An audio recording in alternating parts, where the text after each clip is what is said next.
Hello everyone, and welcome back to another episode of Hyrule Chronicles. I am the GM ArticulateT. I believe this is episode 25? Correct. Yeah! I'm the GM ArticulateT, and with me today I have, playing Sho Daius, SteveTheSeregios. I'm actually here! Yay! Playing Renji, Heir of Nihilus, I have TheNetherlad. I'm actually here! Yeah! Playing Hikan Sio, I have Alvarance. $5 says the time that I'm not here is when all this deflect stuff's gonna end up hitting me. Playing Ziden Shari, I have Robopirate. Hello there. And finally, playing Max, I have Keastreth. Hello. Okay, so, friends, what happened last time? So last time, we started things off by Hikan reminding the party that they were still on Dickhead's property, and that they should probably go do things. And by do things, we all meant shopping. So we, and by we I mean mostly Ziden, dragged Max to go get a new outfit. And then we went to go to Sebastian's to get healing potions, and we figured out that Sebastian really likes platinum, and Hikan had no platinum, so he left a big old pile of gold on the thing. And then a little bit of a time skip, Hikan wrote a loving note to Larson, just in case things ended up happening, and they went over to Lolon Ranch, where they saw an argument between a Hylian voice of Lord Eisenfer, who seems to be a Darknut Lord of some kind, at least according to people who rolled really good checks, and he was upset because he couldn't get a horse for his lord, and so that was because the ranch hand, whose name I can't remember at the moment, Reymond. Ramon, yeah. Thank you. Couldn't, or was having bandit troubles, and because he was having bandit troubles, the voice of Lord Eisenfer, called them excuses, and so after a very loving argument, the party, after Hikan made it an us problem, the party decided to help Reymond take care of said bandit problem, and 3 of them are still living. One of which is completely terrified of spiders, and the other 2 are unconscious. Now we have to find 2 horses and Reymond. Everything else. And who knows where the hell Sho is during all this. Okay. Yeah, that pretty much sums up everything rather expertly. As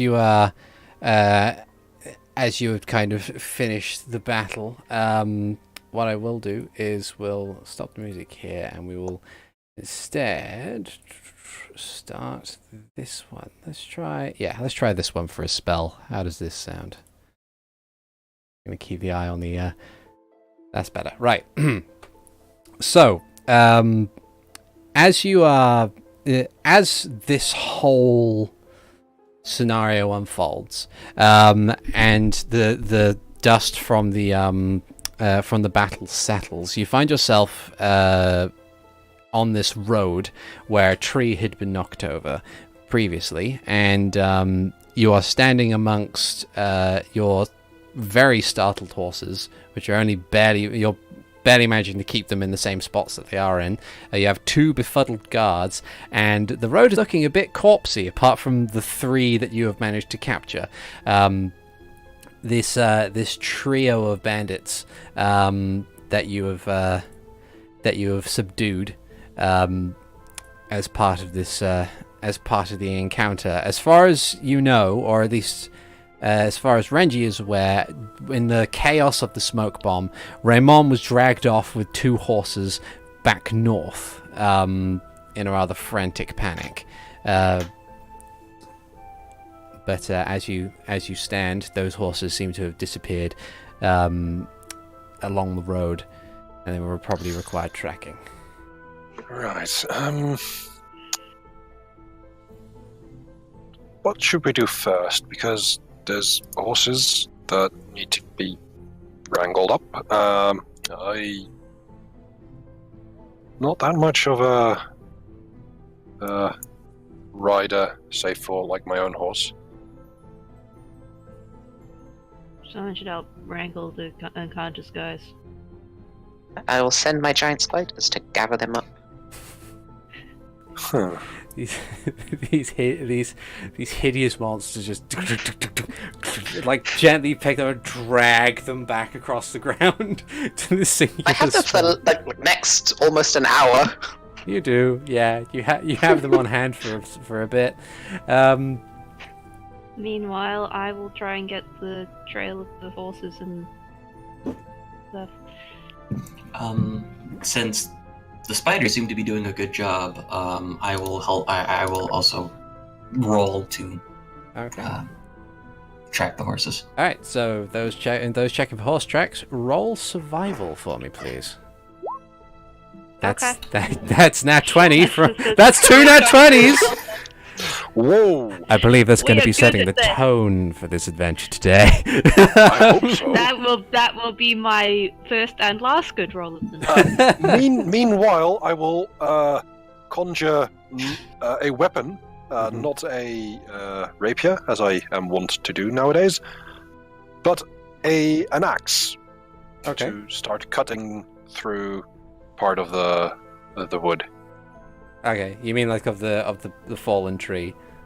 Yes. Okay, in that respect, Tyrina, who kind of like looks around, like passes out because she took quite a lot of damage during that fight. Will kind of look around and just raise her own axe and then help you with the clearing of the road while the others get going. In regards to these survival checks, in regards to tracking horses, you can quite clearly see like. It's not as you take a look at it and you think, well, it's a cobblestone road at this point, but looking down you can see like dirt marks on the cobble, as well as when the horses diverged off the road into the dirt, you can see quite clearly the hoof marks, as well as this long line where likely Reymond was dragged alongside. So it's not too much of an issue to try and track these horses. You kind of make note of the path and are able to follow it when next you move on.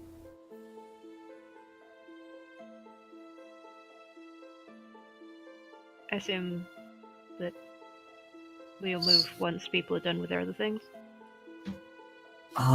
Either we can wait for everyone, or they still have their delivery to make, so we can try to find them and unite everybody. Alright. Do that then. Okay. So we follow the tracks. Okay. Question, where am I? Where are you? We'll get to that in a sec. Cool. In fact, you Max and Hikan, you wander for a fair bit following these tracks.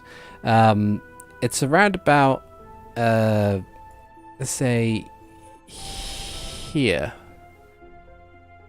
if it deigns to update itself. So it's like a little ways north before you can see that the tracks themselves diverge sharply to the right and head off the road and head east through a small clearing in some trees, which kind of then, like, because it's off the beaten, quite far off the beaten path, and as you are examining this kind of immediate turn, you hear the sound of hoofs of hoof falls on dirt, and looking over, you see riding towards you. You see Sho, on his horse heading towards things. Sho, in the meantime, since the others had made their way over, you have had your meeting with the many of the higher ups in the court of Hyrule. Just gonna check and see whether or not. Okay, yeah, I'm still going. God, they're all so boring. They are very dull. It didn't help. It didn't help that Lord Dr. Crane has a habit of rambling, but You had your meeting. You discussed the security concerns that were brought up with Simeon's death, and the message was quite promptly passed on by Nihilus, no less, of your troop being fired from the care of Lord Rickshaw, since Simeon, who held the other half of the contract, is no longer with us. You find you kind of after that. You did meet briefly with Larson Graves, who did kind of pull you aside to ask you a few questions in regards to the incident.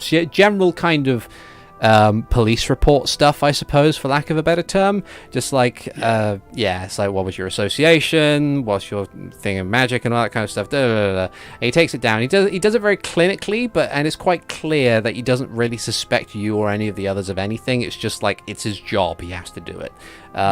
He has to. Yeah. And then when that was said and done, you had a few moments in order to purchase anything that you think you might need to refurbish your supplies or any other things. At which point you took up your horse that you purchased from your journey to Artemark and made your way. I have a horse. Yeah, I already have one. Yeah. We all had horses. You all had horses. Tumbleweed. I have one that's from the castle. Yeah. So you take Tumbleweed, and following the instructions left behind by, I believe it was Hikan. Was it Hikan? Did you write a thing? Hikan's letter. Hikan's letter to Larson to pass on the message to where you guys went. You followed the road. You followed the road to the east and found your way to Lon Lon Ranch. Where looking at the letter like angry, it's like why can you not spell? And the thing because I have an intelligence of 7. I don't care. I'm teaching you to read and write. What catches your eye in regards to Lon Lon Ranch as you pass it is that you see near the front, or like near the general entrance, is this colossal carriage. Like it's a war wagon effectively. It's this big metal box on wheels with like 12 horses at the front of it that just kind of sits there, and you kind of remark to yourself, this seems remarkably out of place for something like Lon Lon Ranch. And perhaps investigating it, you do overhear of the instance with your companions having joined a farmhand to deliver horses south to Green Hills, and may have decided to venture that way to catch up with your companions, which is where you find them on the road, having, two of them at least, Hikan and Max, who seem to be looking into a brush of trees along the eastern side of the road heading south.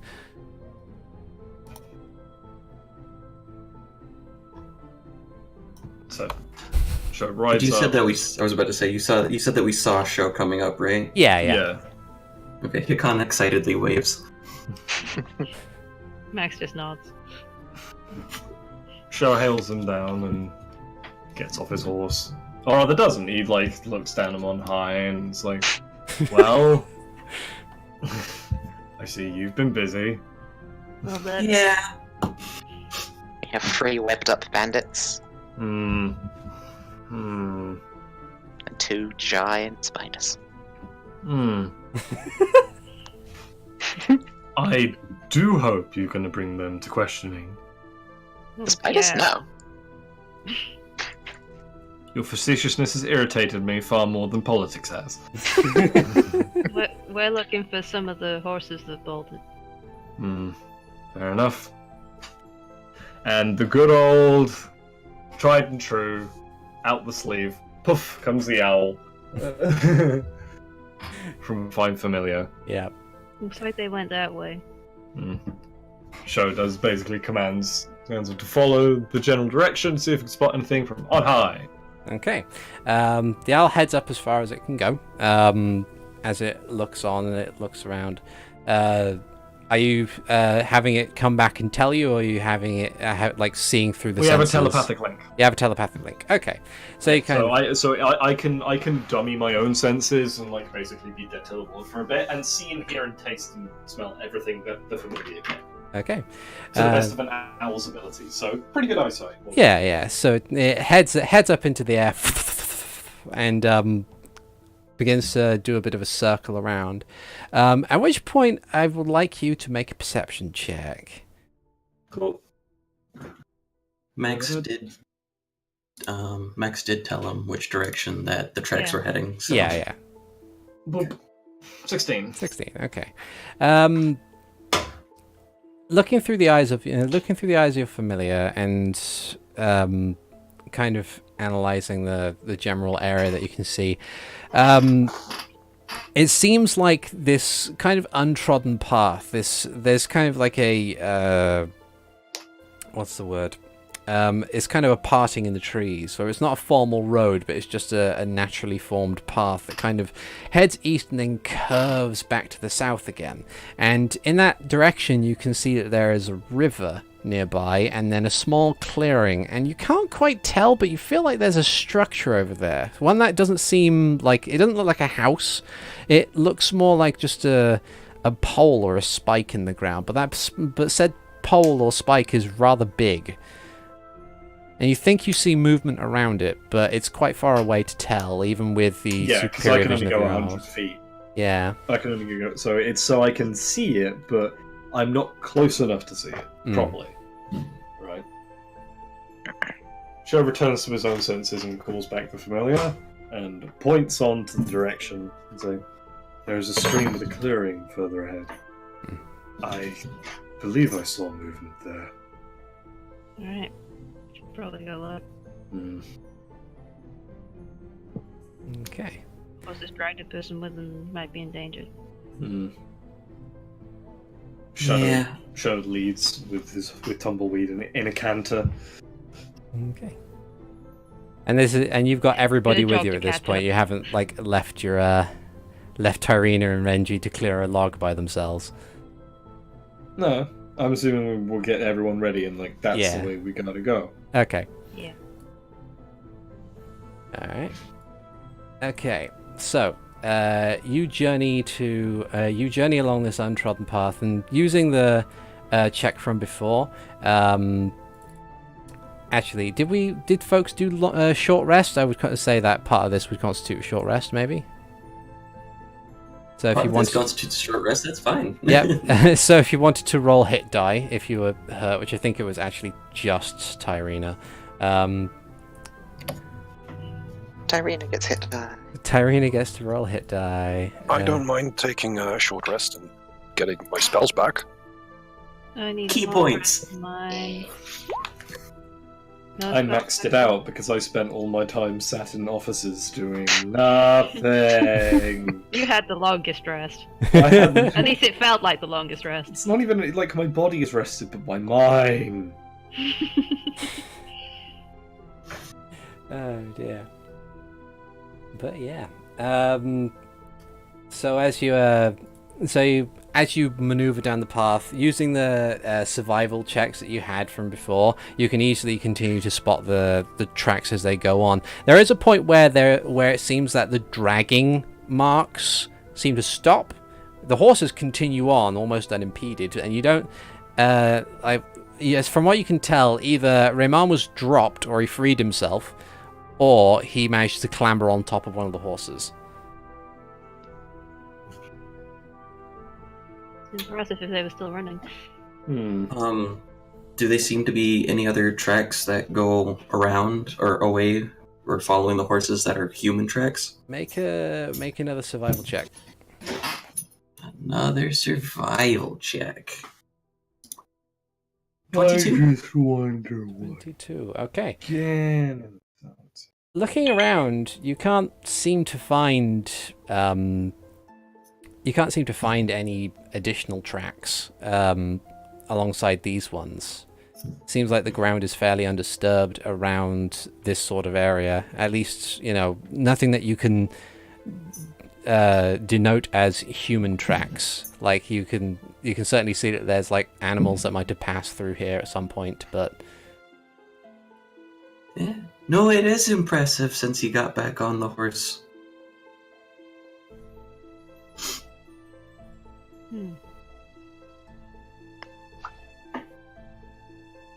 At least that's what I think. I don't see any other tracks other than the horses, so... Did he manage to cut himself free? If he cut himself free, he'd be standing up and walking or screaming at this point, at least from around here. I think. Could him being dragged away have been a bait and switch? What does that mean?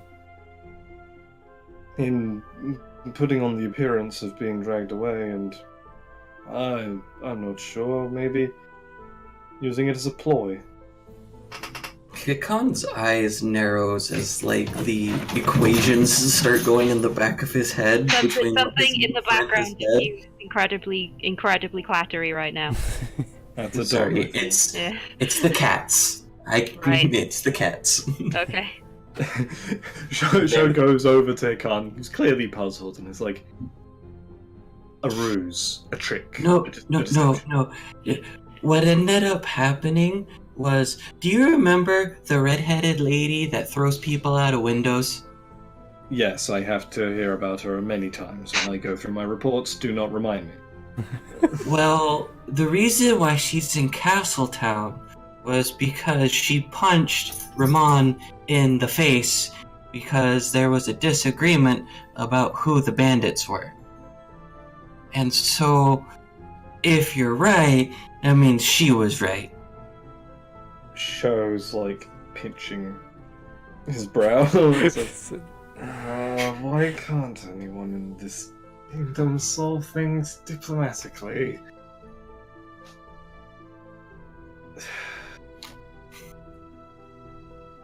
I'm not liable to believe any of the parties, in which case, mainly because I have not really met either of said parties, nor have any inclination of what their work entails. Oh, that's fair. It's just... I don't know. It seems... Though it would be wise to consider all possibilities. We probably could figure out the possibilities faster if we, find them. Terribly astute. Would you like to lead the way? Sure, I guess. okay. I guess I'm leading the way now. Go ahead, go on. Max just sort of awkwardly moves away, is this some sort of thing now? Okay. So, as you continue along, following the original horse tracks, you eventually find yourself near that river. You can hear the gentle trickling of water as it flows onwards. And through the tree line, all of you can see what appears to be the tip of what looks like an obelisk, though it seems to be very slapped together. It's not something that was purposefully carved out of a giant slab of stone. It looks like piles of rocks have been tied together into what vaguely seems to be an obelisk sort of shape, and you can hear the brief chatter of a variety of individuals on the other side of the river, one of which seems to be very angry and pained, but for the moment it seems to be quite too far away and behind too many trees to get a clear image on. Max holds up a hand to tell people to stop. Sho halts himself, ready to go. Stop.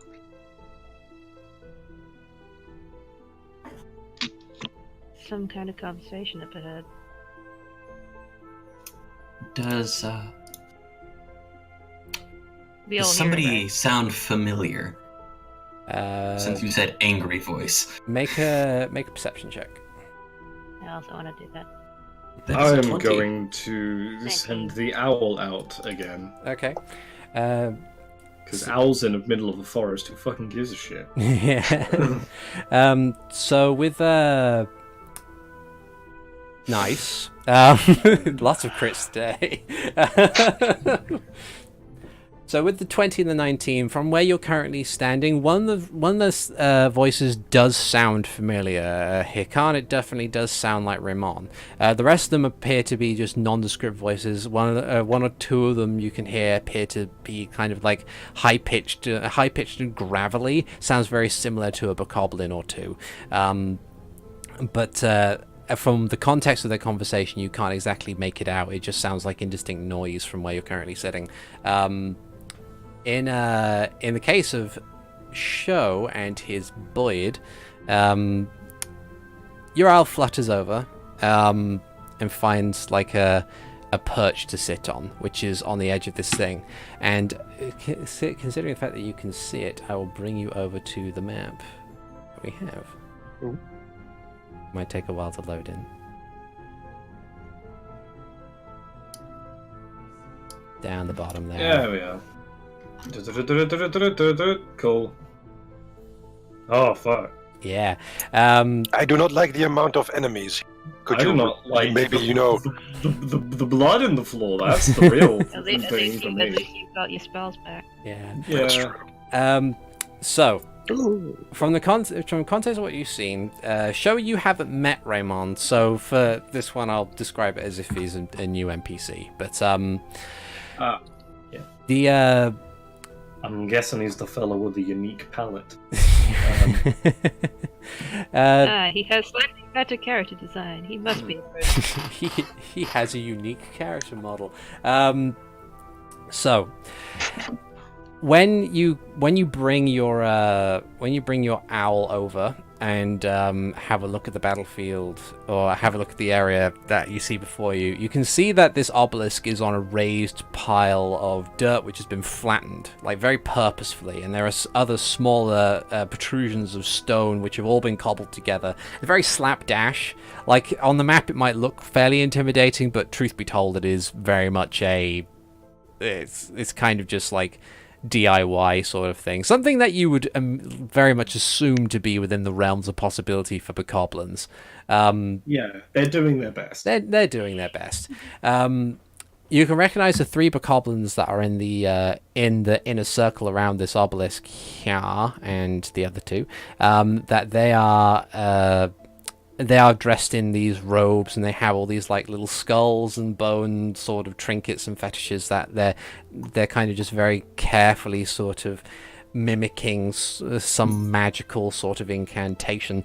The other bokoblins, the ones that aren't dressed as much in finery, they are very much in the persuasion of just in their standard armor with very basic weaponry, and you have these bandits as well that are in their nondescript leather armor. This one bandit in particular is standing next to Reymond, or this one Hylian who's fairly young, blonde, tied back hair, somewhat stocky in frame, but it's like the kind of build and appearance that you would expect from like a farmhand. And at the moment what he's doing is he's shouting at this other bandit who is currently trying to relocate his arm into his shoulder, and eventually, like mid-conversation, there's a crack as he manages it, and Reymond just howls in pain. Like,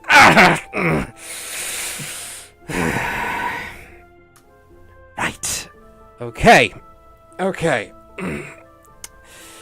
We got the horses at least, and the bandit says, well, it's your fault for letting friggin' adventuring types on this thing. It's like, shh. Look, alright? We have the missives from one of the lords. It's fine. All we need to do is just hope no one shows up. They'll finish the ritual, they'll turn those horses into the things we need, and then we'll get the money from Eisenfuhrer, and then we will be done. Just please keep an eye out.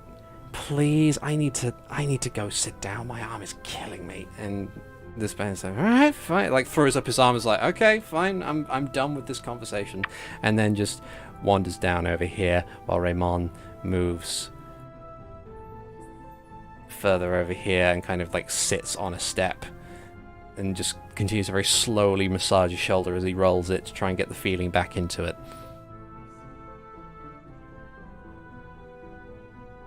May I ask a question? Sure. Has it been an hour since our previous encounter? I wouldn't say it's been an hour. It's been more like 40 minutes. Oh, I still have 20 minutes of spiders. You still have 20 minutes of spiders. You can drag them onto the map yourself if you'd like to. Yeah. Since they are under your control. 20 minutes of spider time. I don't know what I should think about the sentence. I still have 20 minutes of spiders. It's fine. Just don't think about it very much. but I can't. I can't not think about it. It is horrifying. 20 minutes of giant spiders. I mean, you still got, what, 15 minutes of ice or something? I still have 20 minutes of ice, yes. But I only have, like, 2...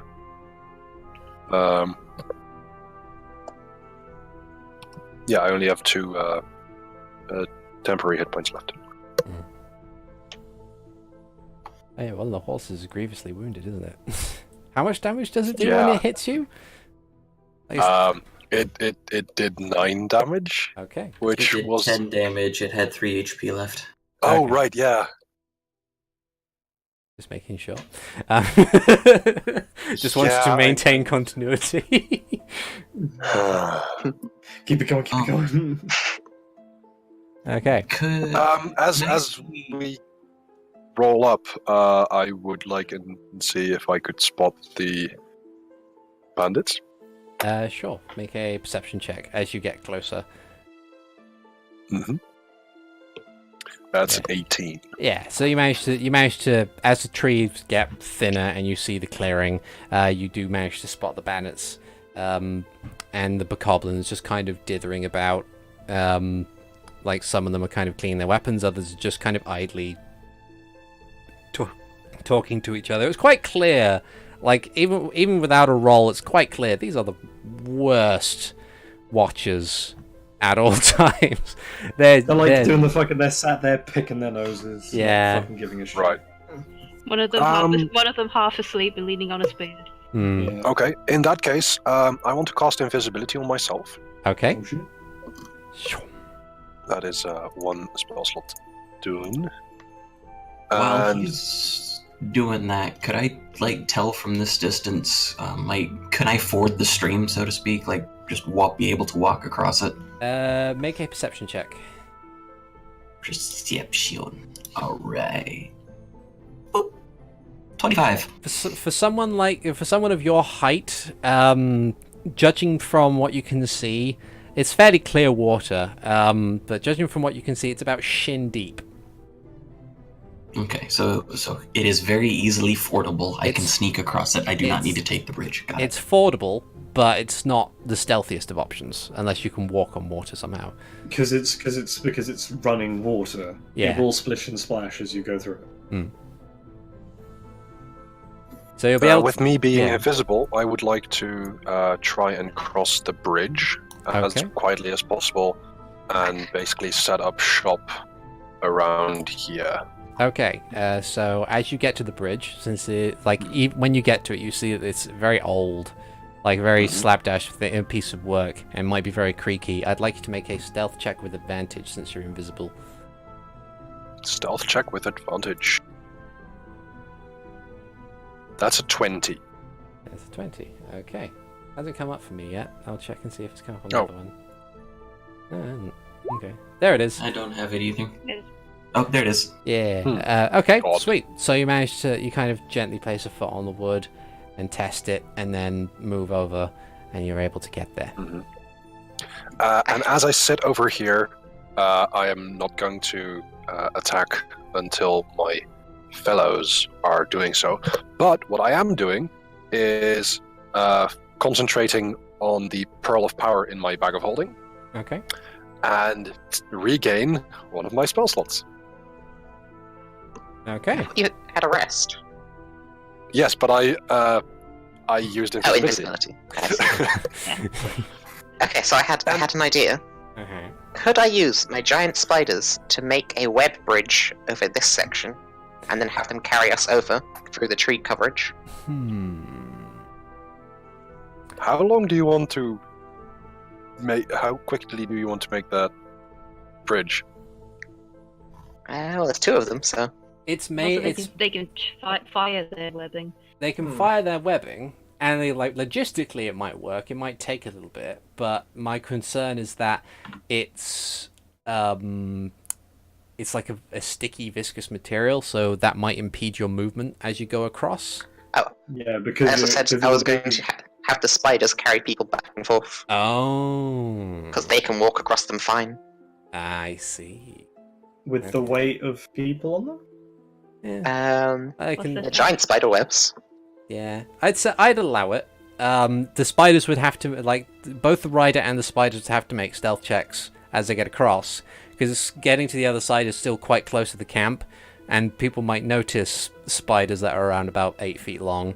And if they come in here, you've got pretty much cover from anyone seeing you at least. This again, so it's like again, I'd allow it, but it would require stealth checks. Not at a disadvantage, but it would still require stealth checks. Okay, who wants to ride on the giant spiders? No. Oh, I need to click the long rest button. Hikan looks at the giant spiders apprehensively.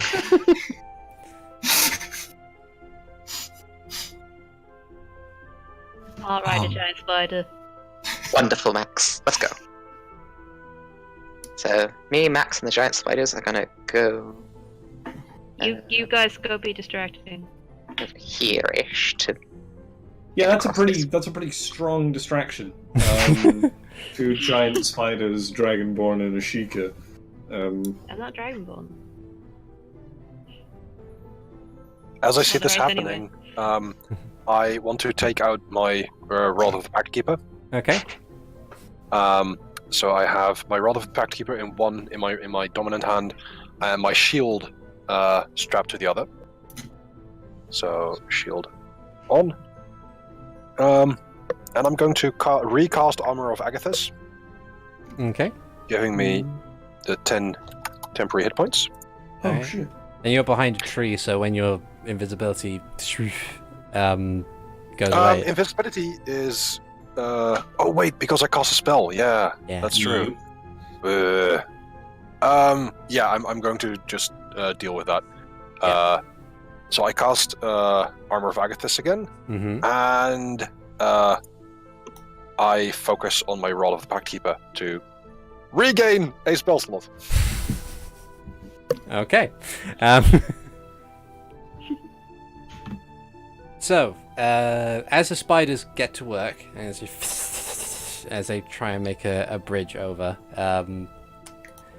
The river Y? Stealthy. More stealthy. So Sho and Hikan, Tyrina decided to join you guys, but she's going to hang back because she's not exactly the stealthiest of the group. Why? So what is your plan on the approach to the bridge? I am going to be sneaky. Okay. So, vanilla stealth check, if you please, since you are not invisible. Nice.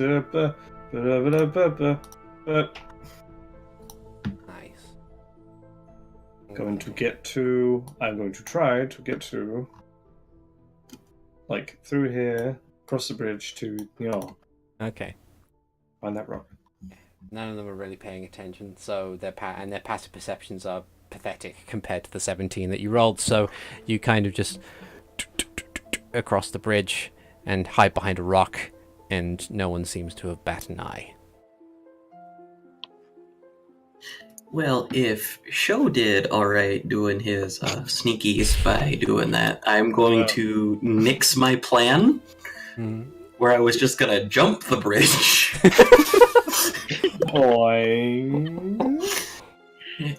And instead I will do the vanilla stealth check, because, yeah. Okay. 14. With this happening, if there's any cause of ruckus, I want to cast Eldritch Blast on the front 2 bokoblins. Okay, so in case they notice. In case they Okay. notice. So as you're going across, none of the bokoblins or bandits seem to notice. There is a pause in Reymond's kind of just rolling his shoulders sort no. of thing. He stops and looks up, but he doesn't turn around. He thinks he hears something. And then shakes his head. As Sho's peeking out, he's gonna be like, and basically commands his familiar, the owl, to just flit around, just to be like, that's what made the noise. It was that did it. The flittering of the owl. So it flies around again. Okay. So yeah, he kind of like spies the owl and then just shakes his head and then continues to see if he can get his shoulder to not be exceedingly painful. Okay.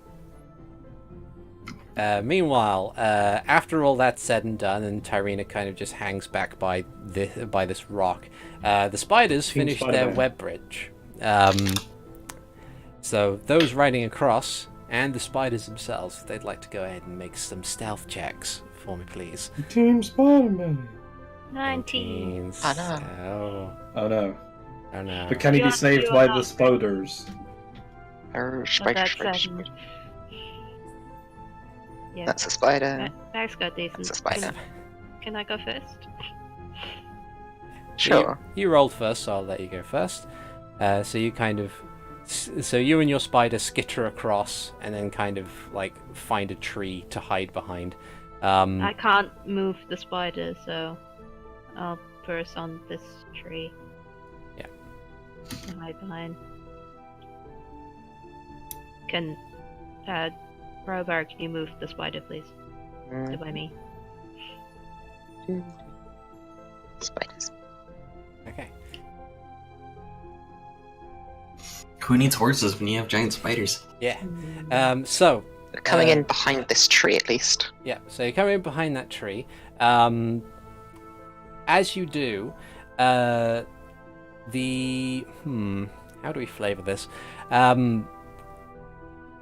Essentially, because you're effectively making a bridge over running water, these parts of the bridge seem slightly unstable. So Max gets across just fine, but as you get to the end of it, parts of the web detach themselves as they kind of get pulled by the gentle stream, as sad as that sounds. And as the spider places their foot down, there is a sploosh because of the actual weight of the spider. At which point, the two bandits that situate themselves over here, look up and spiders! One of them screams, and the remaining group, apart from the spellcasting bokoblins, who are still focusing feverishly on this obelisk sort of thing. These fucking. Yeah. They perk up and take up their weapons, and not all of them have seen the spider yet, but they are alerted to the presence of a potential threat. We're in caution, not alert. Yeah. Yes. But they're cautioning on a target that isn't me. Therefore, time to sneak, using the distraction to get a bit closer. So caution but not alert. Okay. I need to get a little bit closer. I'm going to move to... In fact, in that case, I am not going to cast Eldritch Blast. In fact, I'm going to use an action, if I may, to conjure a Twilight Bow. Okay. Sho's going to sneak over to here, and he's going to point at this poor sword, Mm-hmm. and whisper under his breath, "You."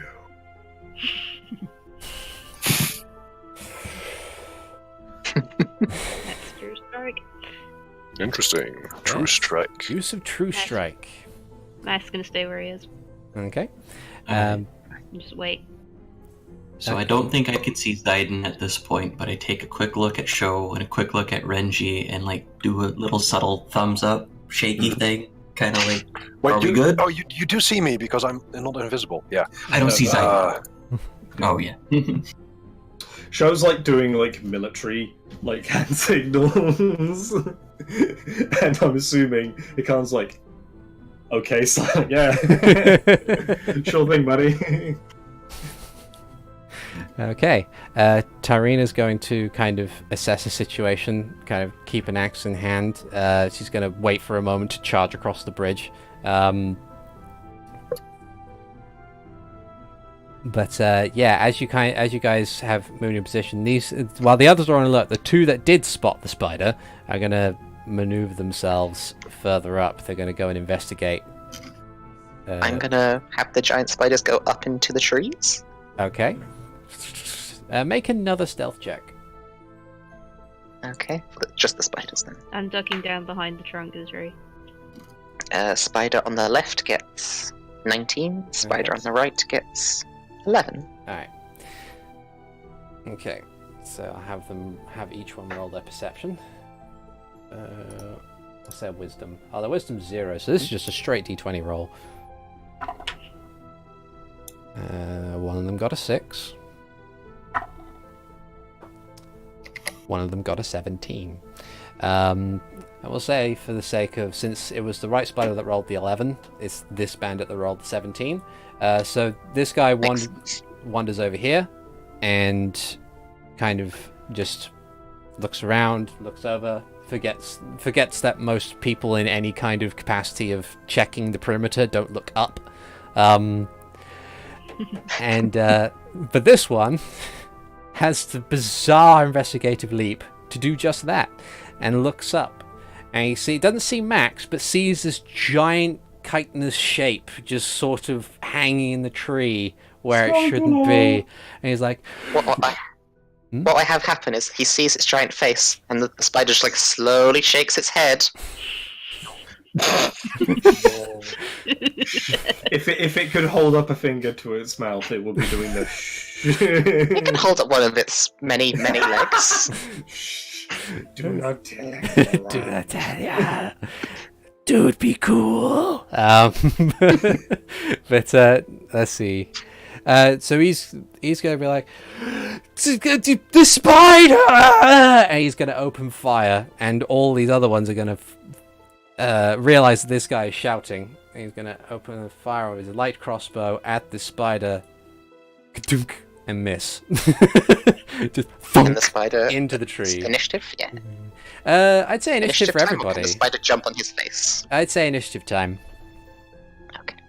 So Let's see. spiders have initiative. Ooh, no, that's the dice roller. And we want that one. Try to do this.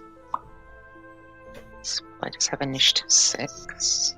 I've just been rolling poor initiatives lately. I have initiative 17.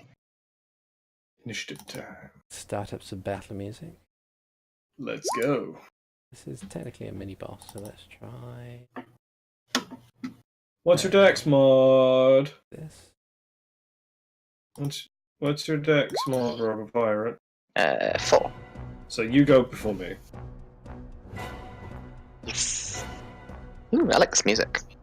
Ooh, This is, I believe, like, curious. because I had to reconfigure all the music for the jukebox thing. Now that you have to upload your own stuff, I went onto iTunes and there is a collection of music for D&D. So there's the Midnight Syndicate, which does a bunch of stuff, but there's also another group which is like a compilation of things. This is Thriller by Pat Joyce.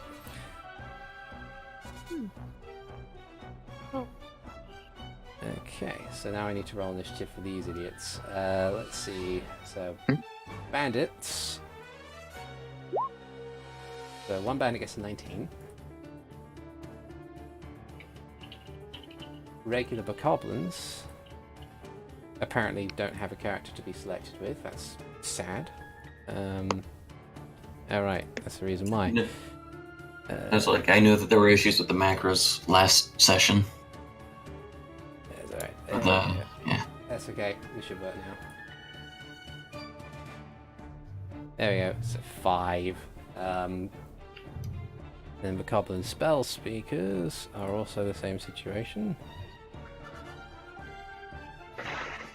I just need to make sure that I re-edit some of the things if I ever use Bokoblins again. Let's see. 12, 16 for the spell speakers, and I believe the last person on the initiative list is Reymond. No, I'll just add it manually. I can't be bothered to go edit their token constantly. Add turn. Roll 1d20 plus 2. 15. Okay. Descending order.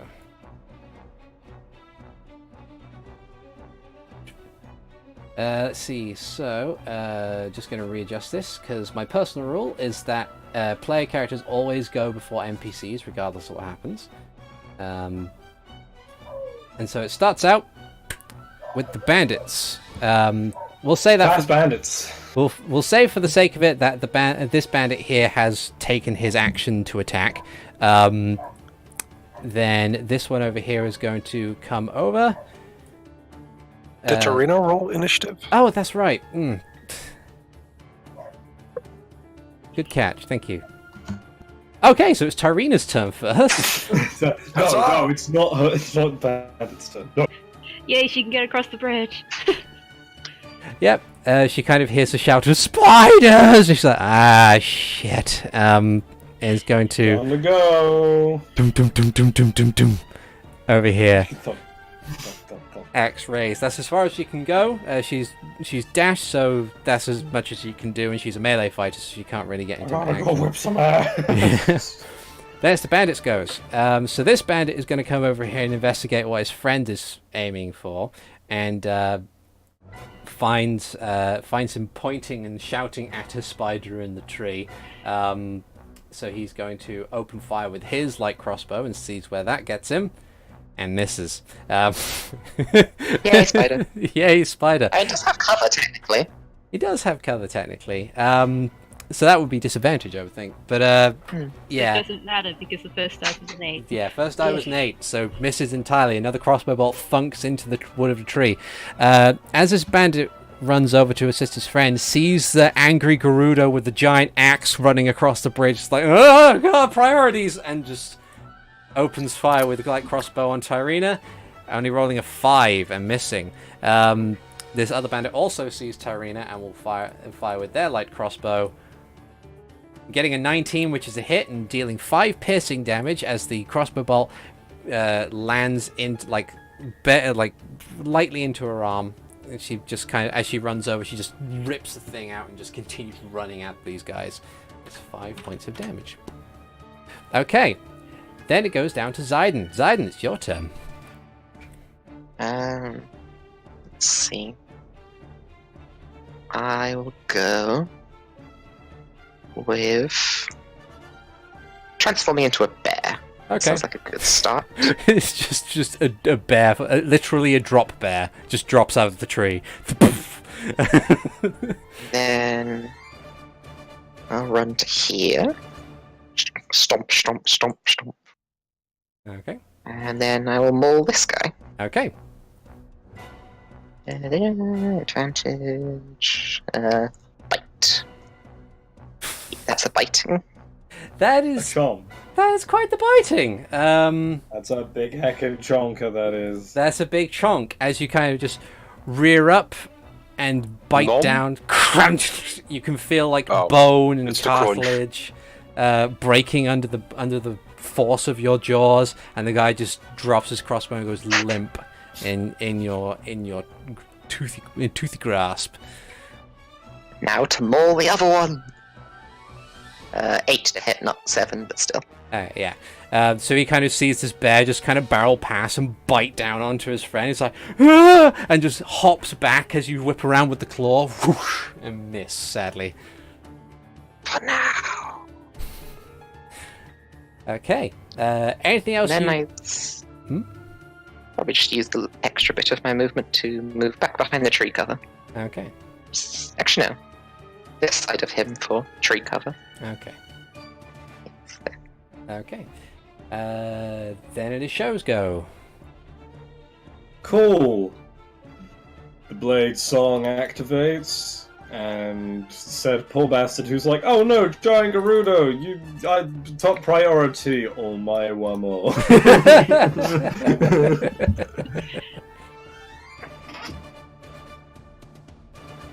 Nani. And swing with the eightfold blade at advantage.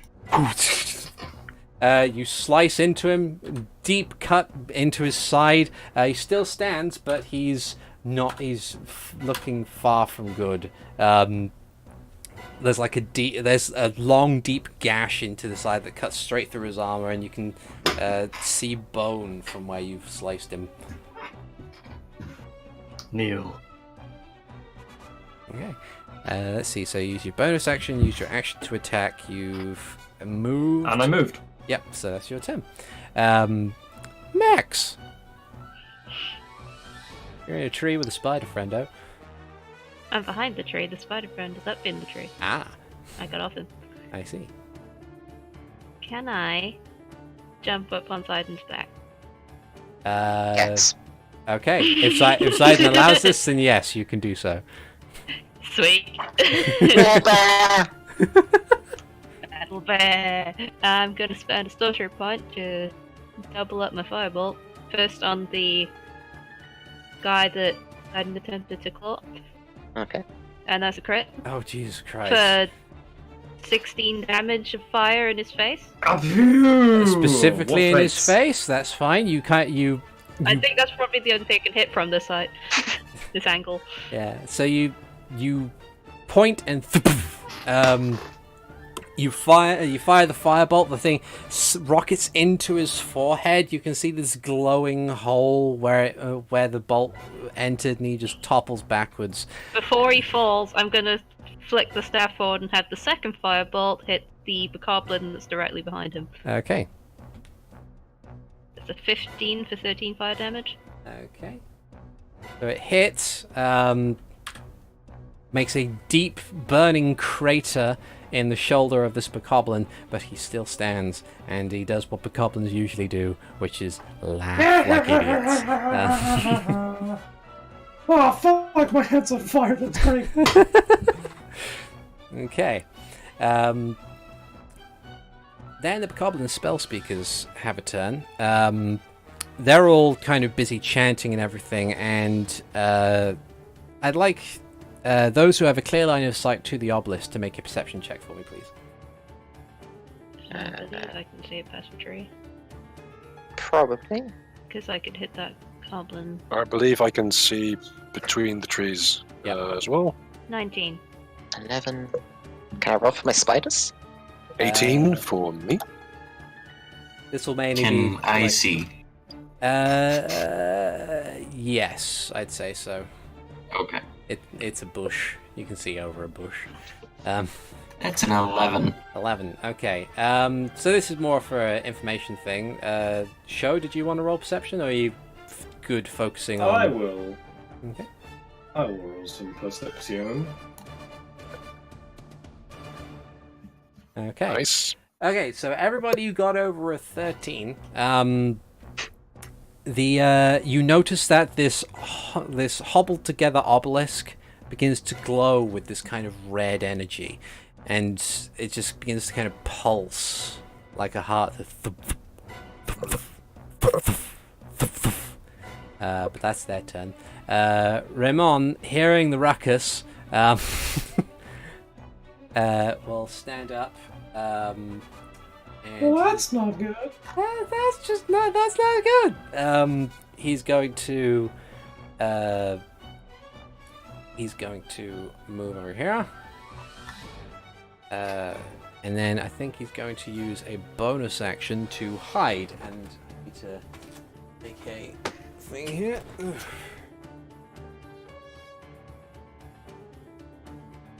My passive perception is 18, just so you know. Okay.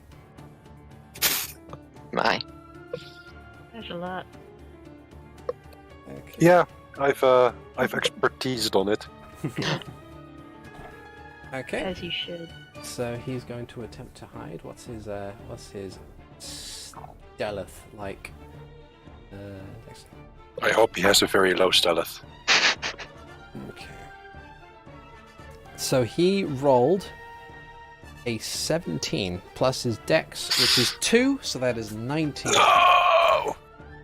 Foiled! And he is gone. Oop. Okay. Renji. Right. Finally. The bandit that Sho is attacking, would you say he doesn't see me? Well, he's probably preoccupied with giant steel lady and man who nearly Given also bifurcated. that I have not really moved since my stealth. Yeah, you haven't roll. revealed yourself since your previous attempts to hide, so you're fine. Okay, then I'm going to use my True Twilight Longbow to attack. That's 25 to hit for 12 piercing damage plus sneak attack damage. Okay. Is 3 sneaky damage. Okay. Yeah, you got him. So you hit him as he turns to regard Sho. You hit him in the shoulder. The arrow sinks through the shoulder. You assume like through his collarbone and everything like that, and he just begins to sail to the side, like to his left, as if he's just been hit with like in a dramatic bullet effect. Oh god, it's when you kill someone with the gravity gun. Yeah. And he like really slowly begins to move and then just immediately evaporates into Twilit particles. Is this the first humanoid I've ported? Oh shit, it might be. It might be. Oh no. I mean, technically, bokoblins are humanoids, but it's yeah. Yeah, okay, like that's as opposed to putting it in a very terrible sense, like the first civilized person that you've Twilight obliterated. Oh god, that's worse. Oh boy. Yeah. It's probably the first human. Yeah. Yeah. Okay. Seeing this just happen on a person, I literally drop the bow for a moment. It'll disappear in a minute. Okay.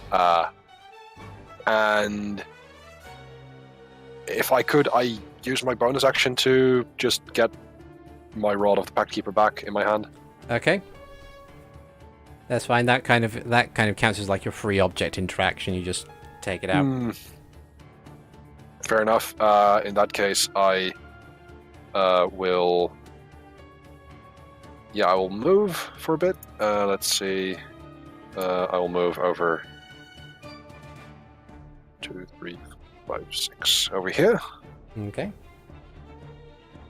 And yeah, that'll be that. I can't yet hide as a bonus action. Darn it. No. That's Rogue 2. That's Rogue 2. Okay. Rogue harder. Hikan. Alright then, so Hikan takes a deep breath and then he, just making sure I was measuring last time. That's 90 feet, so I burn a key point to use Step of the Wind. Yeah. And the way that I want to flavor this is I run past it. The bokoblin just southeast of Sho will get an attack of opportunity should you rule it as such. Yeah. But I want to, that goblin spell speaker in the north, I want to jump up, like, step on his head for a little bit of extra thing for my first attack, and then, like, front flip, and then, like, heel dive the other goblin, or the other bokoblin spell speaker as I land. I'll allow it. So let's see. The goblin that you pass does get an opportunity attack. It's a 19 versus AC for 6 damage. That meets it, so that is 6 damage. It kind of like haphazardly swings around and just catches you with his cleaver. And but you just brush it aside and continue moving on, running up the mound, hopping, springboarding off this bokoblin and knee dive down onto this other dude. 26 for 10, nice one. 26 for 10 on the first one. Mm-hmm. 20 for 6 on the second one. That's and both of them are going to make con saves. Okay. Stunning strikes. So that's this. So total of -16, and then this thing is going to make a Constitution saving throw. No. The 10 is on the one to the north, and then the 6th is on the one to the south. Oh, okay. Alright, and then -10. Okay, so the one in the north makes their con save. It's a 20. Oof. Yeah. One in the south makes a 19. Damn. Alright. I tried. Okay. And that's bonus action and action, so. Okay. Ziden's giant spiders. Let's see, what's their standard? Is that like the latest sitcom? Ziden's giant spiders. Speed 30, so they were to dash. Reclusia. Doom, doom, doom.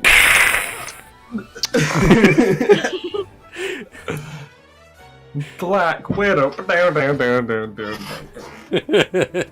So I shall have this spider move to this tree. Okay. This You eat spider your move husband's head to again. this tree. Mm-hmm. And then they shall attempt some webbings. Okay. Who is their webbing? See what's the range on the webbing. 30/60 feet. So I'll go with this bandit and this bokoblin. So left bandit first. Okay. 10 to AC. They are okay. They have a 12 AC. Hard to hit. And then the bokoblin, 17. Okay. Is that the bokoblin that was firebolted previously? Yes. Yeah, that's a hit. He's not going to have a good day. Okay. So they don't take damage, but they are restrained. Yeah, I think I worked out the damage just because it's just adding the dex mod for some reason. Ah, okay. And then I rolled 2d6. They both recharge. Okay.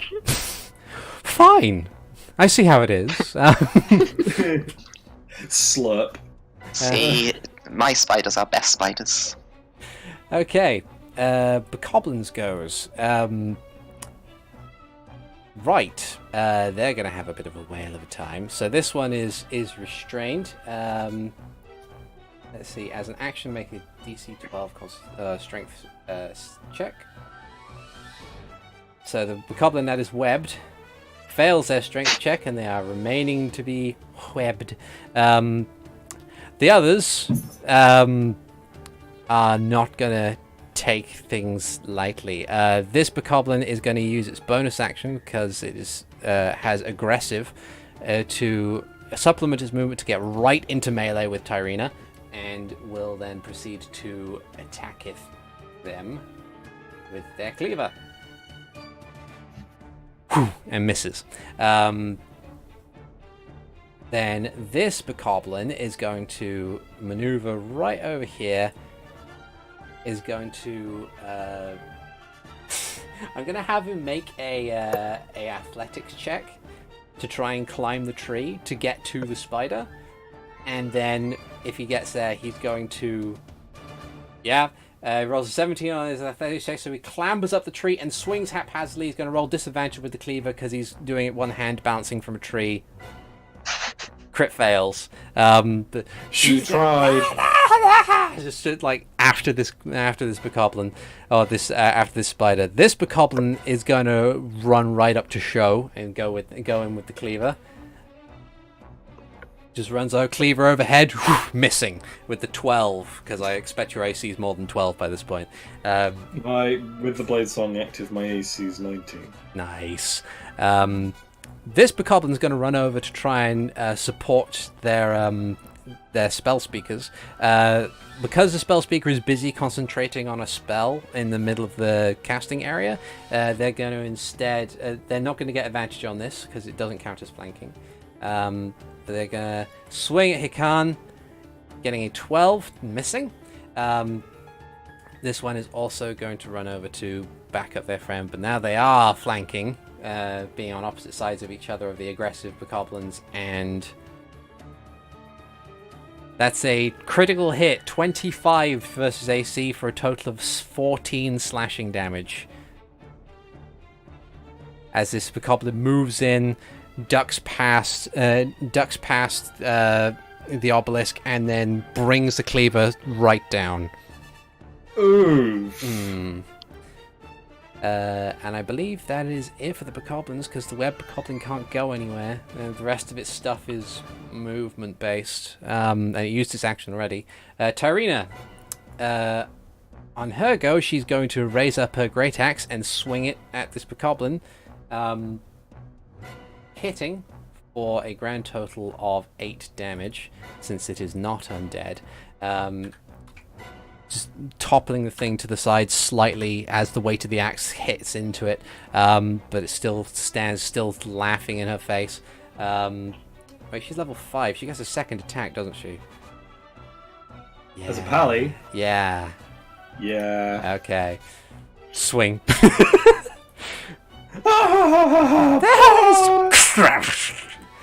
Just hideously lops into this bokoblin. The blade breaks through the shoulder, gets stuck at the sternum, and the thing just falls to the ground. She places the boot onto it and just yanks the axe back out.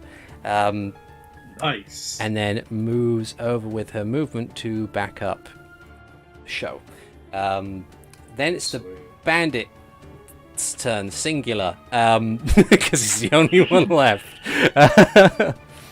He is going to utilize this rock as cover. He's going to duck down, and he's going to utilize his light crossbow in order to try and get at the spider that his bokoblin ally is trying to get at with the in the tree. That is the hand axe. That is not a light crossbow. That's the light crossbow. Does a 15 hit the AC of a Speedor? Would it be 10 because of the tree cover? Yeah, go on then. Why not? Then it does not. It does not hit with its 10. So then, Boy matters like a champ. Give him that. Ziden. So bear can move 40 feet. Oh yeah, I forgot it was the bear. I was like looking at Ziden's normal token, and I was like, what are we going to do? I wonder if he's Yeah, I'm not cast sure a if I can put spell. it back on the map if I delete it, so I usually leave it. Okay. Let's see, 40 feet, so... the best to get, say, here? Hi, guys. I'm taking with you because I'm riding. Okay. Yep. I will use the helmet of telepathy on the bandit to say, you shouldn't have shot at them. And then I will chomp him. 12. Yeah. 13, actually. You 13. Yeah. Either number works. Much like the first bandit that you bit into, it just kind of crumbles under the strength of your jaws. I'm trying to, I'm not killing people, but they are still bear teeth, so... It is still bear. So he still probably crunches down a bit. Yeah. And then this bokoblin, which I assume I have advantage on because he can't move. Yeah. He is restrained, restrained. isn't he? Yeah. So restrained targets. They are. A restrained creature's move speed becomes 0 and it can't benefit from any bonus to its speed. Attack rolls against the creature have advantage, the creature's attack rolls have disadvantage, and the creature has disadvantage on dex saving throws. Okay. That. Yeah. One Thank you. crunching. One crunching. Yeah. You just kind of break this bokoblin in half with the 2 hit points it had left before you slapped it with the 14 damage from your claws. 15. I need to add this claw Yeah. insignia somehow. Yeah, there's you can add a misc modifier to your attacks and stuff. But yeah, so you just kind of crumple this bear, or crumple this bokoblin. Sorry, you are the bear. And then it moves over to Sho. Time to do the good old combo. Firstly, impose flanking. Yeah. Yeah, I forgot this Give was him the dead, isn't good. it? There we Give him the good old advantage slash. Oh my.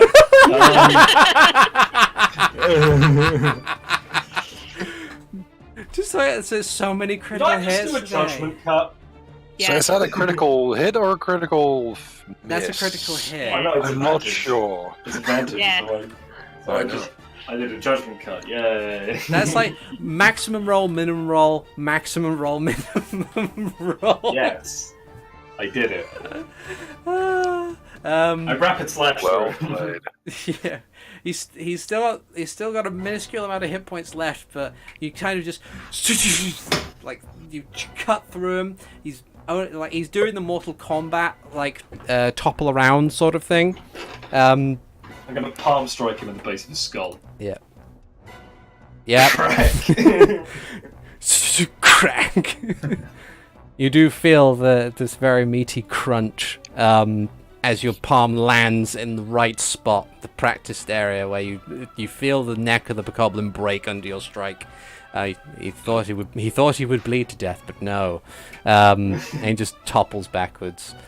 And it's like Tyrina just kind of like has her axe resting on her shoulder, and she's like. Can I? Does that count as all my movement, or can I still use the rest of it? So you've used about 10 feet of movement, so you've still got the rest of your movement to go. Assist the boy. Yeah. Yeah, you should have another 10 feet after that. If Blade Song gives you like extra 10 feet movement, doesn't it? Yeah. Yeah. Mm-hmm. B. Okay. Let's see. Max. Adjust my position on Ziden the bear. Mm-hmm.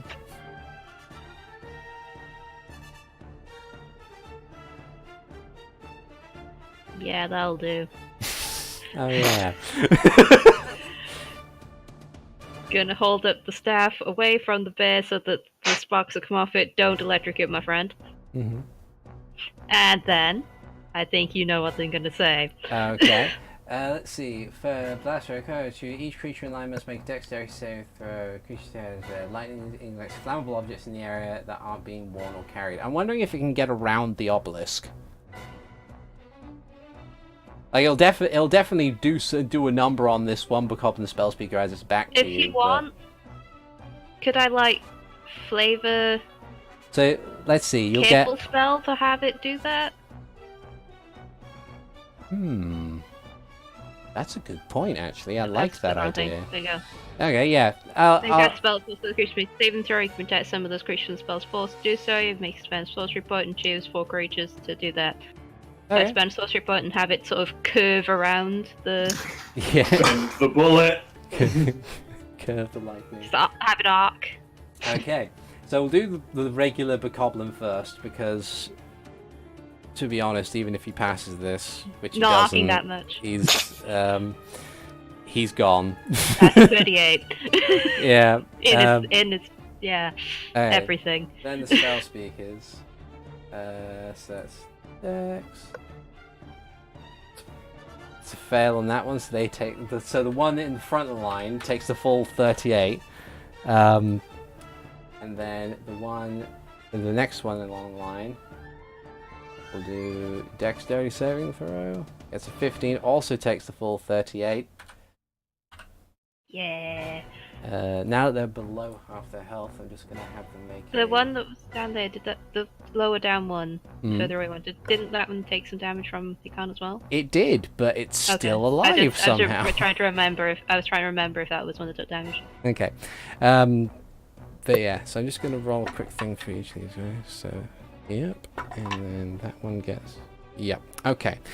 So these guys, like, they take... Like, the normal bokoblin behind Hikan. Hikan behind you, you feel like there's just this... There's a crack and explosion, a flash of light, and then there's just ash. All of your hair stands on end. Yeah. The other two bokoblins, they... You know, like in Looney Tunes, when like a bird goes through a thing and it goes woof, instant chicken. Yeah. Instant roast chicken. Like that. It's the char. Covered in soot. As you're looking at, like, as they're been hit by this lightning bolt, they twitch and convulse, but credit to them, they remain dedicated to their cause and continue to very shakily and losing breath rather carefully just continue casting magic. At that point, is there anything else you want to do on your turn?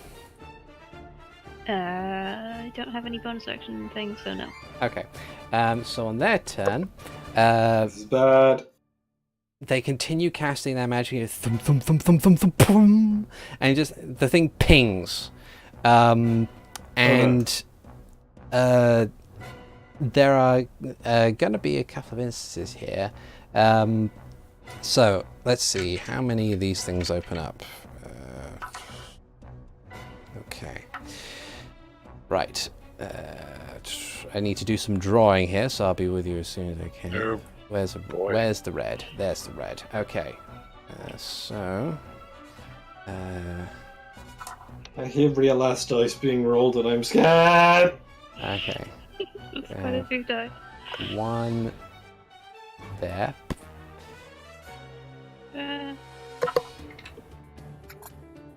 One here. And then one.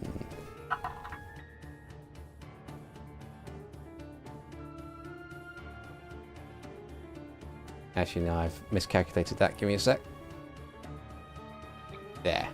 It does catch his fan. Alright, so in those three spots, from the obelisk, this crimson lightning launches out skywards, arcs and splits into three. It then descends and violently lands where those red boxes are. Oh no. Outside observers can see that it almost feels like as the lightning is landing, it's tearing something in the air, almost like it's trying to open something, like to try and tear through the scenery, but it's kind of like a very quick snap and it closes back shut again. In the meantime, though, I'd like everybody who is caught in one of those red boxes to make me a dexterity saving throw. Oh no. That should be Tyrina, who is in a box by herself. 18. Okay. 23 for the bear. Okay. Better watch out. Better And watch out. You better watch out. You better watch out. You better Oh watch no, out. spider! You better watch out. Okay. And then the goblin by himself gets an 8. Okay, so the DC on that one, 13. Essentially what happens is this roiling chaotic energy springs out of this thing, and now I need to roll. It's essentially ordinarily I'd ask for a thing on this one, like a Arcana roll, but I feel like this effect is only going to come up very briefly, so it's effectively like as if they've launched a different flavor of Chaos Bolt, which is not in this book. I need to remind myself what the table is on the actual things. Spells near the front. Chaos Bolt. Okay, so it's a D8. So one of them is 3, and the other one is a 2. 3 and 2. Okay. Ooh, interesting. Okay. So those who passed it take half of this total damage. So it is 2d4 fire and 2d4 cold, as this chaotic energy just expels out from this tower. Okay, that was incredibly disappointing. So it's a total of 7 damage. If it's half to the total of 3 or 4. Okay. Okay, so 7 damage for Tyrina, 7 damage for the Bokoblin, 7 damage for the Spider, and then 3 for Ziden and the Bear. Spiders persist. But the jam don't stop.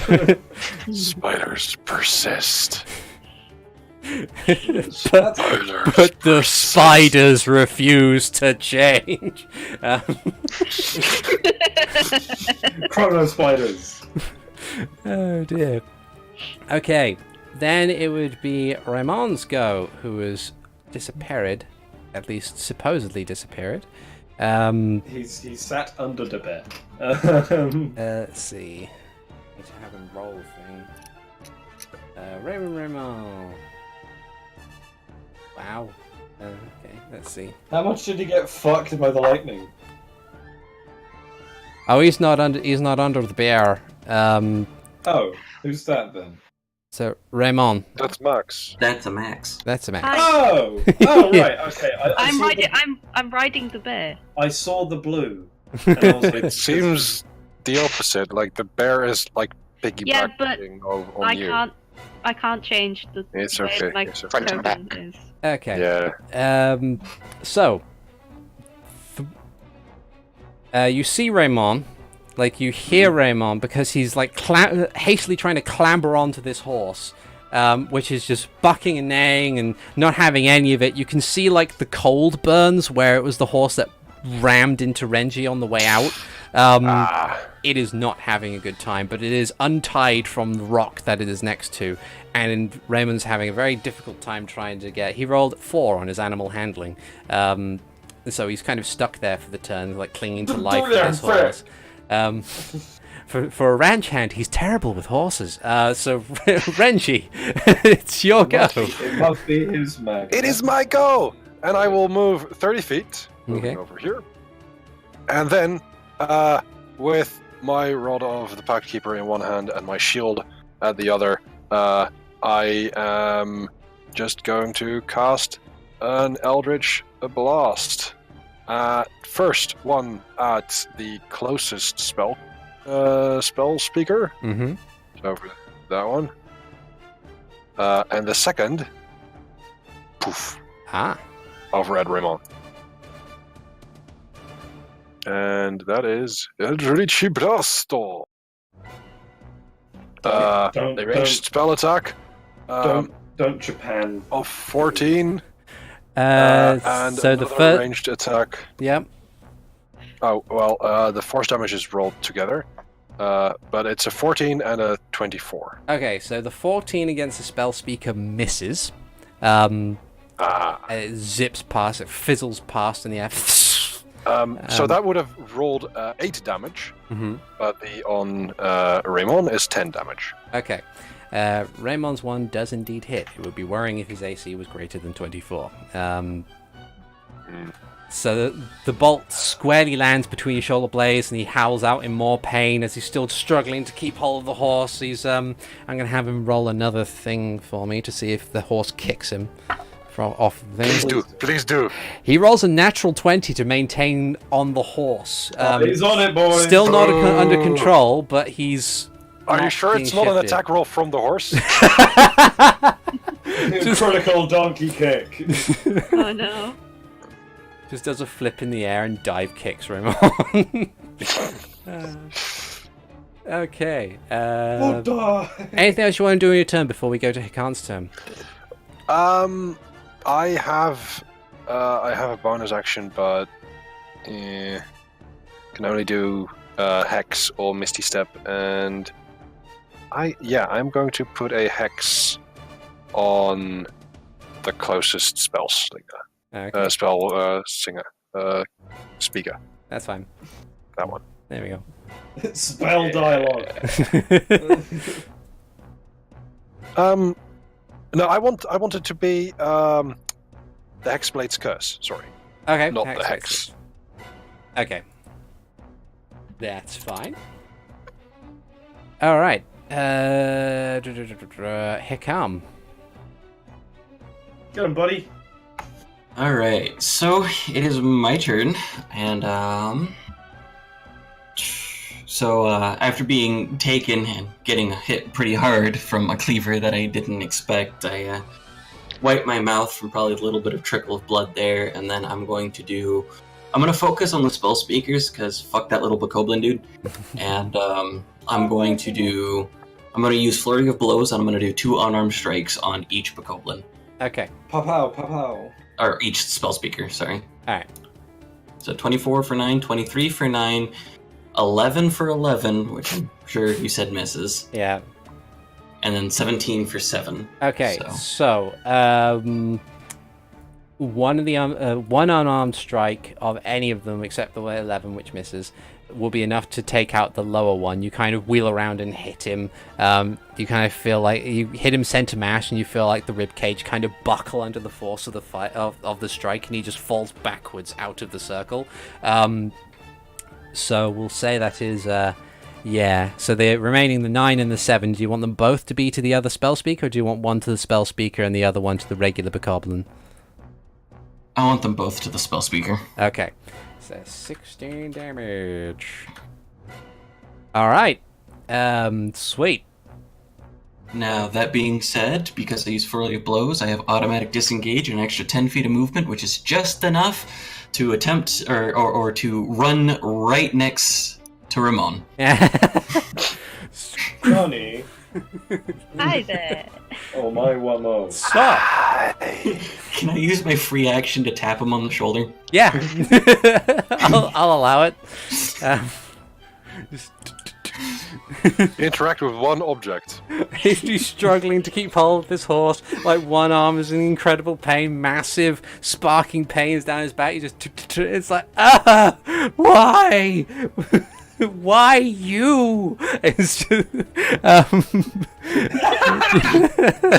Out of all of your merry band of fucking idiots, why did it have to be you? You actual drunken toddler. No, literally the one that made it an us problem. yeah. Yeah. You nosy little shite. Okay. That's my turn. All right. Ziden spiders. Go about your Skulltula ways.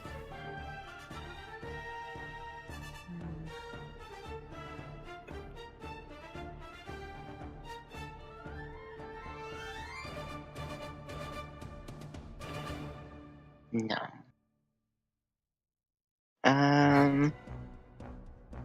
So if it's range 30/60, is the 60 at disadvantage? Yes. Yes. Okay.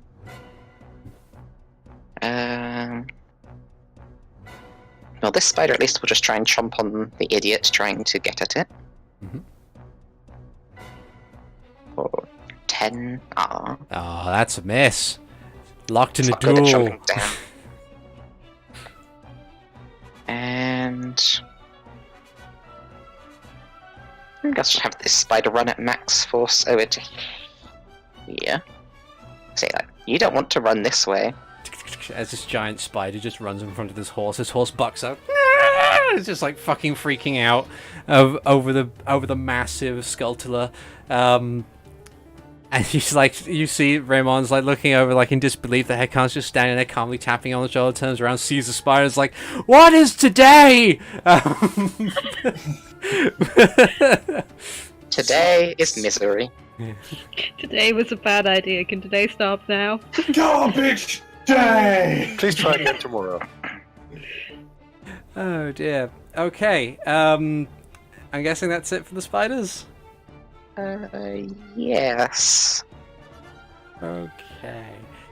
The goblins go, all 2 of them that are remaining. This one is gonna immediately go over to Sho to engage him with its cleaver to protect its spell boy. speaker friend. 21 to hit for 9. Hits. Ooh. Boy lands. Frenzied by battle, it runs at you and swings its heavy cleaver, managing to nick you through the armor. This other bokoblin is going to remain in its tree, and it's going to attack the spider at disadvantage. 14 for 10? AC is 14. Okay, so the spider takes 10 damage as the cleaver just crunch, just cuts into its carapace. Tyrina on her go is going to run over to this bokoblin and like do a side swing because it's hanging on to a tree. It's like cutting like lumberjack cut into the bokoblin into the tree. So she needs to roll her attack roll. Split in half. That's a 10. So that is sadly... It's flanking. Spider's big. Spider is big, and it is kind of latched into a stationary spot, so sure. So that's enough to kill it. Just cleaves this bokoblin in twain. As the axe sinks in, and the lower half of it just tumbles to the ground, while the other half just kind of like remains clinging onto the tree. She yanks the axe out again. Like, well, and it turns to regard the rest of the battlefield. It's like, fine. And she'll move over here. I think it's the rest of her movement, and that'll be her turn. Bandits are all gone. Ziden, in your berryness. Bandits all dead.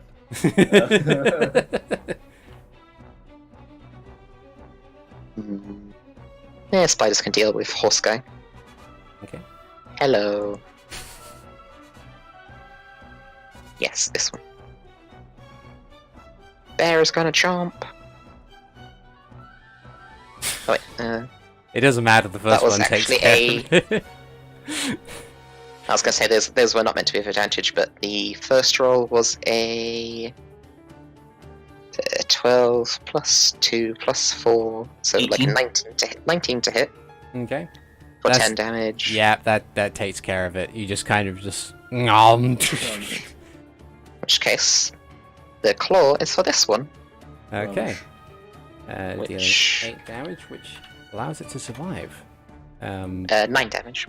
Oh, 9 damage. Alright, still survives.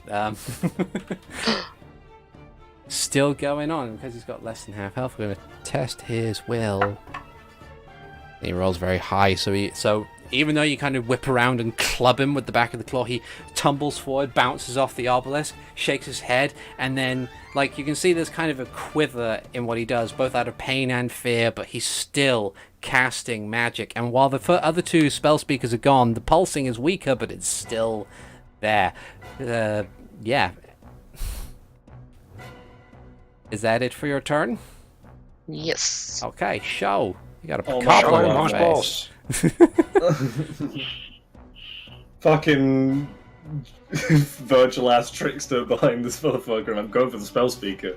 You're my priority. Okay. Swing! Nice. You kind of like Virgil trickster, like land, swing, and there's a slow moment where the cut forms and the thing just kind of topples into The pieces. dramatic sheath tink. Yeah. That leaves the Feels so bokoblin good. behind you. Oh, it's time to keep going. I will use one of my key points to flurry of blows myself. And so this poor bastard is, I'm going to wheel around and give him the good old Bruce Lee backhand hit to the yourself? face. To this guy, to this bokoblin. Okay. 14 to hit for 6. 14 to hit for 6. Yep. So crunch into the back. And then wheel around with the flurry to keep her going and throw a big ass roundhouse kick. For a further 4.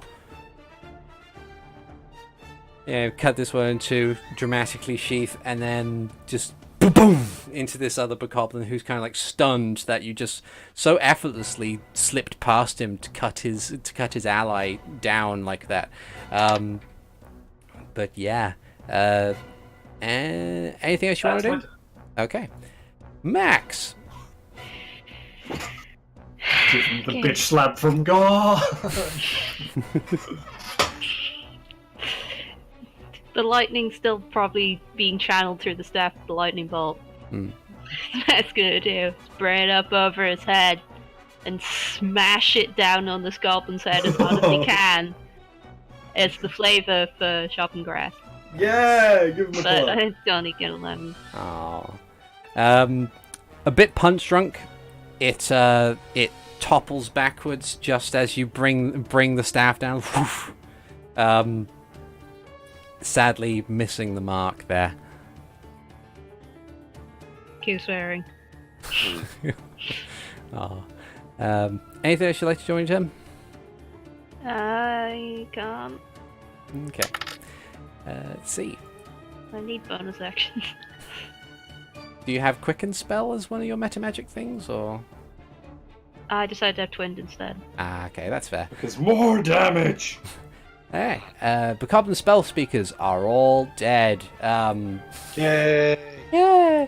Reymond is going to see the spider, see Hikan behind him. He's going to make one last attempt at an animal handling check to see if he can calm his horse down enough to ride away. Rolls a 4. I appreciate the man's balls. So he's going to keep trying to calm the horse. Still doesn't work out for him. He's going to make a dexterity check to stay on the horse. Gets a 19. He's still on the horse. Good for him. Can I use my reaction to give him disadvantage as I try to pull him off the horse? No. Good idea. Apparently not. Apparently not. Yeah, fuck you. That was quick. Well, yeah, sure. I'll allow you to use your reaction to do disadvantage. He rolled a natural 1. Hey! So he's pulled off of the horse, and he is now prone. Yeah. Like a bitch. Nice. There's Okay. only him left. Oh, there's that one goblin. There's one bokoblin that's just kind of standing there, like menacingly dancing around and laughing at you, as insufferable as they are. Renji. Yeah. Renji is going to move up towards the stairs, and then she's going to shoot 2 Eldritch Blasts into this bokoblin. With a Sho and Ziden being over there, would that give me advantage? Let's have a look. It's a rogue feature. I don't think it works for range stuff. Flanking procedure. No, it's... Flanking gives you advantage. Us being next to them gives you sneak attack. Yeah, that's it. Yeah, I was wondering if I would have advantage. Specifically. Give me a sec. Let's see. Sneak attack. I don't need advantage on the attack roll if another enemy of the target is within 5 feet of it. So you don't get advantage, but you do get sneak attack. Yeah, I if I do Eldritch Blast, I don't get sneak attack. Okay. Because it's a spell. Mm. And I don't have my weapon on me currently. Mm. So I was specifically wondering if I have advantage, because then I do get Sheikah accuracy or Elven accuracy. I would say no, at least in this instance. Fair enough. In that case, I will just use. I will use Toll the Dead, actually, Okay. because it is injured already, I believe. And Toll the Dead is a DC 16 Wisdom saving throw for 23 points of damage if damaged. Gets a 16. Ow! So he hears. I don't like that. He hears the calls of your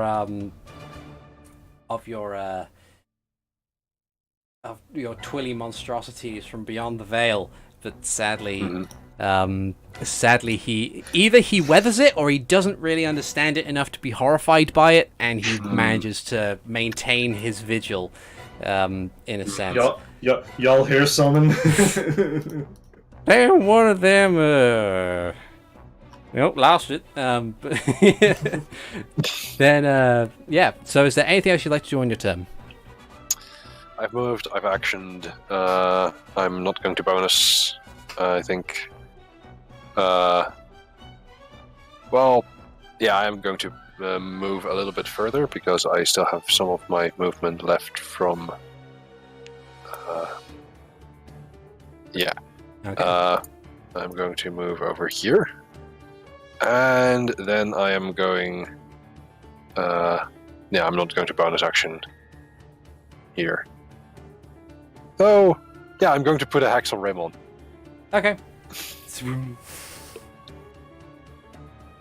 You put a hex on Reymond. And I know where he is for up to an hour. Hey. Okay. Well, Yeah. no, I don't know where he is actually, but What's the plan, Hikan?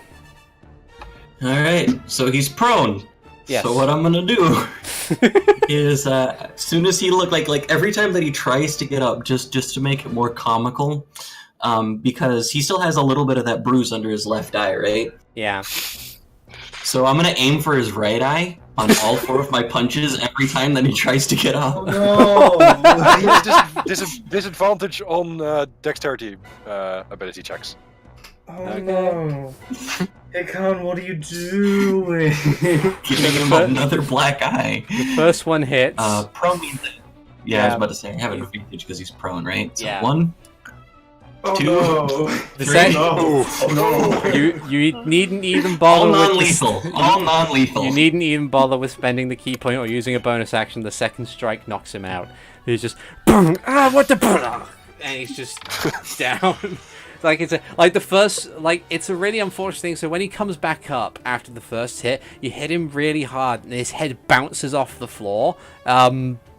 So he's more than likely got a very severe concussion. In addition to the new black eye you've likely given him.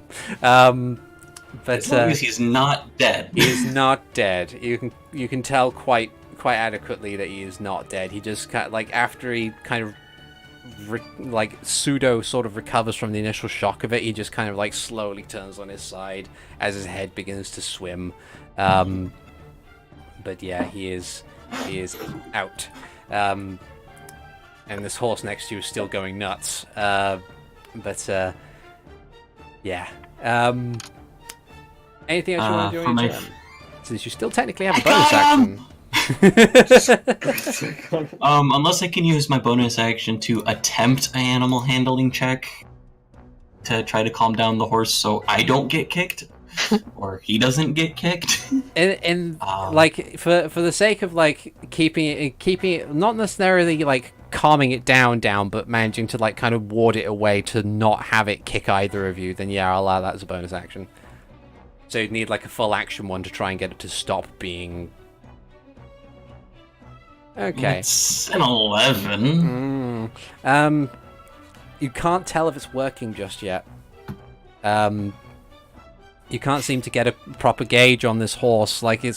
It's not turning around and kicking you in your attempts, but in the same sense, it's not backing away or anything like that. It's just kind of still sort of freaking out.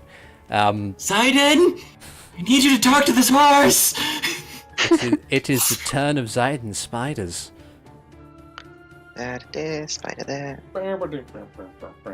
Scree, goes here. Spiders don't make that. These ones do. They're bilingual. These are spirit spiders, they can do whatever they like. Screech. And that guy is whipped. Yeah. Victory screech! No. Okay. This spider's gonna move away so as to not intimidate the horses anymore. Okay. It'll go back to its tree. Okay. Alright. It returns to its tree. Yeah. Bokoblins go. Just need to read up on the restraint thing again. He can attack, he just can't move? Guess, Creatures' attack rolls have disadvantage. Okay. Okay. So what he's going to do is, surrounded by enemies and covered in web and being in the middle of battle, he is going to use his attack, though it is a disadvantage. He's going to focus fire on the bear because it's the biggest thing that's in front of him. This is sensible. Only gets 10 though, so he misses. And that's his turn wasted. Tyrina is going to use pretty much all of her movement to get in there with the Bokoblin to keep it from running away, and that'll be her turn. Bandits have had their turn. Ziden.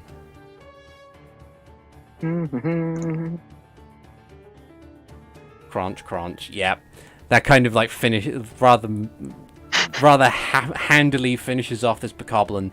Yes. And with that, the last foe falls, and you find yourselves surrounded by either unconscious or killed individuals who are in this rather grim-looking scene. That's gonna jump off Ziden Bear and stomp over here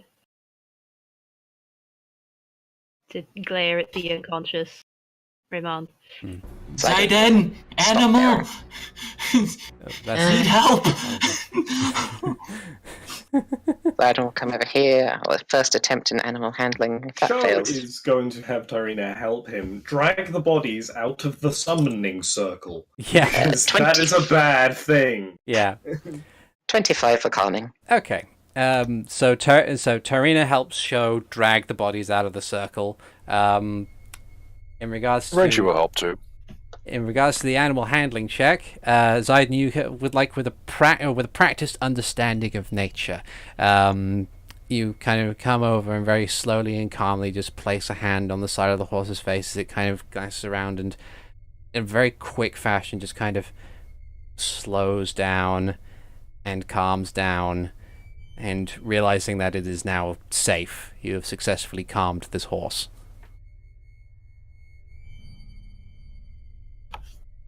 Does anyone have any rope? Sho, being the dad that he is always prepared. Why would a dad have rope? As in the sense of I don't want to answer that question. I don't want to self-incriminate. Jesus Be the fifth. Christ. It's in the sense of like The idea of the dad having the useless thing that is somehow useful in a dumb situation that would not need it. Anything else? Jesus Christ! A lot of you are. do you guys? I just said thanks, Dad. Yeah. I don't know. Why. I was gonna say I'm not sure if it's a concept that's outside of the British Isles, but we have something called the dad drawer, which is basically a drawer in the kitchen that is just full of everything that wouldn't really go anywhere else. You never need it. You mean like old batteries? Yes. So many random useless cables Yeah. and tools. Yeah. But also, Sho has a fucking explorer's pack. So The wire That's drawer. true. Yeah. So hands the rope over to Hikan so he can. I hog tie. As he hands So, it, like- he is like, you do know how to tie rope, yes? I hog tie. So like arms behind the back, legs up, just so that way like Oh, yeah. very uncomfortable. I hog tie Reymond. Okay. Good. Excellent. So you hog tie him. Like he's not in any condition or to object because he's not conscious. So you kind of just secure him, and he's properly and fully tied up. Okay. So if the guards were with our horses, we should probably take everything back to the ranch and find somebody to tell them what happened.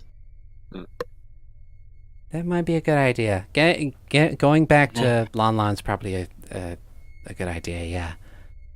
So are those skeletons on the thing? Are they actually there? No, it's just this is the only obelisk / ritual map that I had in my retinue.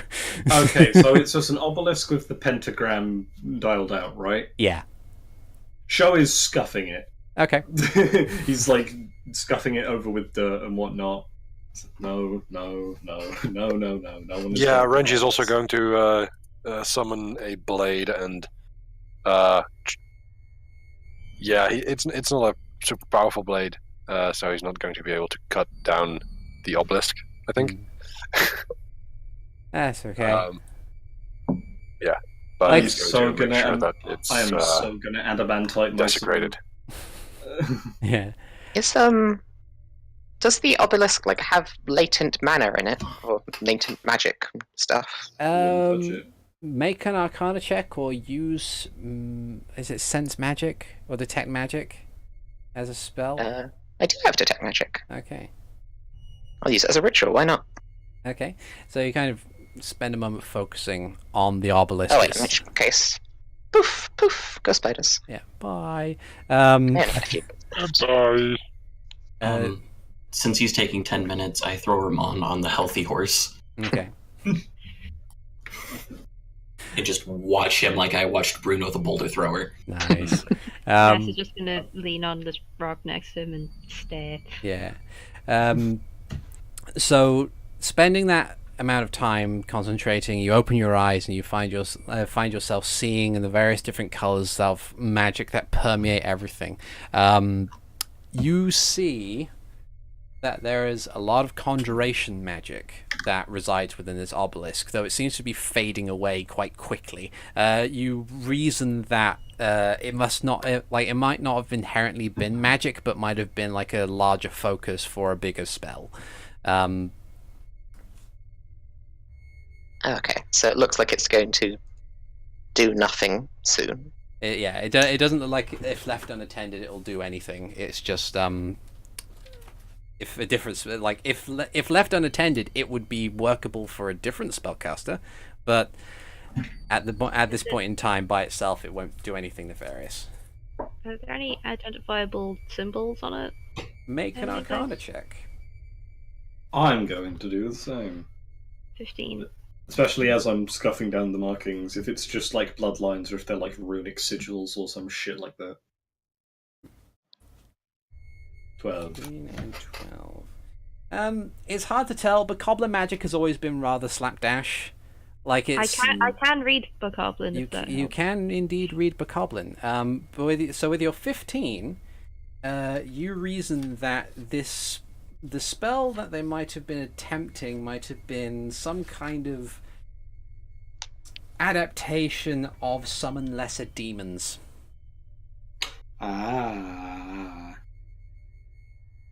Once he's finished, like, doing his usual calming himself down after a fight thing, Max will step up and says, "It's like they're trying to summon a demon or something." They wouldn't simply use this pillar as a magical mortar as they did before, so yes. You can make another Arcana check if you would like to, based on the side effects and stuff, to see if Based on all the reading and shit that shows up, especially in the library, would he know at least a granted amount of demonology? Yeah, so if you considering all the information you know, feel free to make another Arcana check and I'll let you know what you know based off of that. 16. Okay, so you look at the situation before you. You look at the horses that are tied up over the side, and you feel that and you notice the side effects from the thing, the bolt of lightning that somehow generated fire and cold at the same time as the ritual was going on.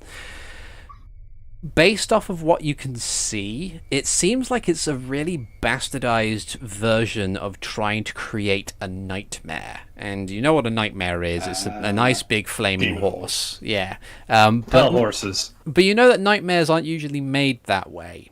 You know that nightmares are typically like, as far as legend goes, it's a Pegasus with its wings ripped off or something along those lines. So using a bunch of other demonology nonsense as well. Yeah. So using chaos magic in this sense in order to try and turn these horses into nightmares seems weird and ill-advised.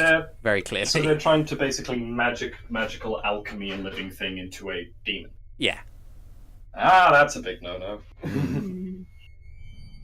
Shows like doing his like investigative like thing, hands under his chin like. Right. What do all of you know about demonology? Not a lot. Besides demons existing. And the grand legends of great fiends and whatnot. That was better than I expected. You probably fought a demon before, like a minor fiend. We did. We fought the hyena thing. Yeah. Yeah, you fought the Goriah. That was a fiend. Yeah. Apparently, I'm drawing the knows a line. decent bit Oh about- shit, apparently I do know about demons.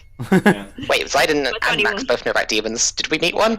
I guess when we were. Well, the Goriah. Yeah. Max might have met more before that, maybe. Yeah, that's Yeah. fair. To be fair, lesser fiends are more common than you think.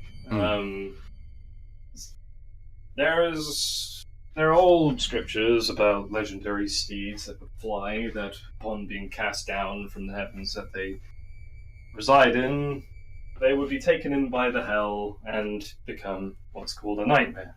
Hell horses, essentially. The steeds of the underworld and such trivial nonsense as that. Though that is as far as the old scriptures go, is the way that nightmares are created, and they reside in the demon world. But So, bad stuff. very bad. Demonology in and of itself being practiced in the material plane is a big no-no, because they have their own realm. They shouldn't be in ours. Right. Is there any way we can just simply destroy this obelisk? The obelisk itself, from what I can gather, is basically a giant wizard's focus. They were simply using as much as they could in terms of chaos, which in an inherent nature is designed to do things that aren't supposed to abide to the laws of nature. Turning things into other things. And whatnot. Basically magical alchemy. Another big no-no. So, with some good old demonology knowledge, a very large focus of chaos magic, and the closest thing we have in the material world to Pegasi, they were trying to forcefully manufacture nightmares with this. If you guys wanted to head on back to the ranch, I can take care of this obelisk, she says. Tyrina says she brings up her hands and cracks her knuckles. Oh yeah, she has the golden gauntlets, doesn't she? Silver gauntlets, silver but yeah. gauntlets. Yeah, so she could probably rip that thing out of the ground. Bring it with us as evidence. Larson, the case is closed. Thunk. We should also if any of the other bandits were taken down non-lethally. The 3 from before. So ones that are all wrapped up in bandits. The ones here, I'd like to search their pockets. Okay. They got any missives, any orders? It'd be investigation. Actually, the best person to check would probably be Reymond. Make a for those checking pockets and stuff, make investigation checks. I am going to search Reymond. I would like to say that as soon as Sho started talking about chaos magic specifically, Hikan lost interest because he can't really focus and started leading the horse back to the guards. Okay. ADHD child. Sho going into a minor lecture about the properties of multiple realms and the magic that binds in between them, and it's like, I want a drink. They're just quietly paying attention to everything while the Khan's falling asleep in the background. Okay. I'm going to use that investigation on Ramon. Okay. He seems like he knows more than the others, at least. All right. So with the investigation, those checking the pockets of the bandits, they don't really have much in regards to anything. Between all of them, you managed to scrounge together about 21 bolts to go into the 4 light crossbows that they all shared between them. They each had 1 hand axe each, and between them they had a pocket change of like 20 silver.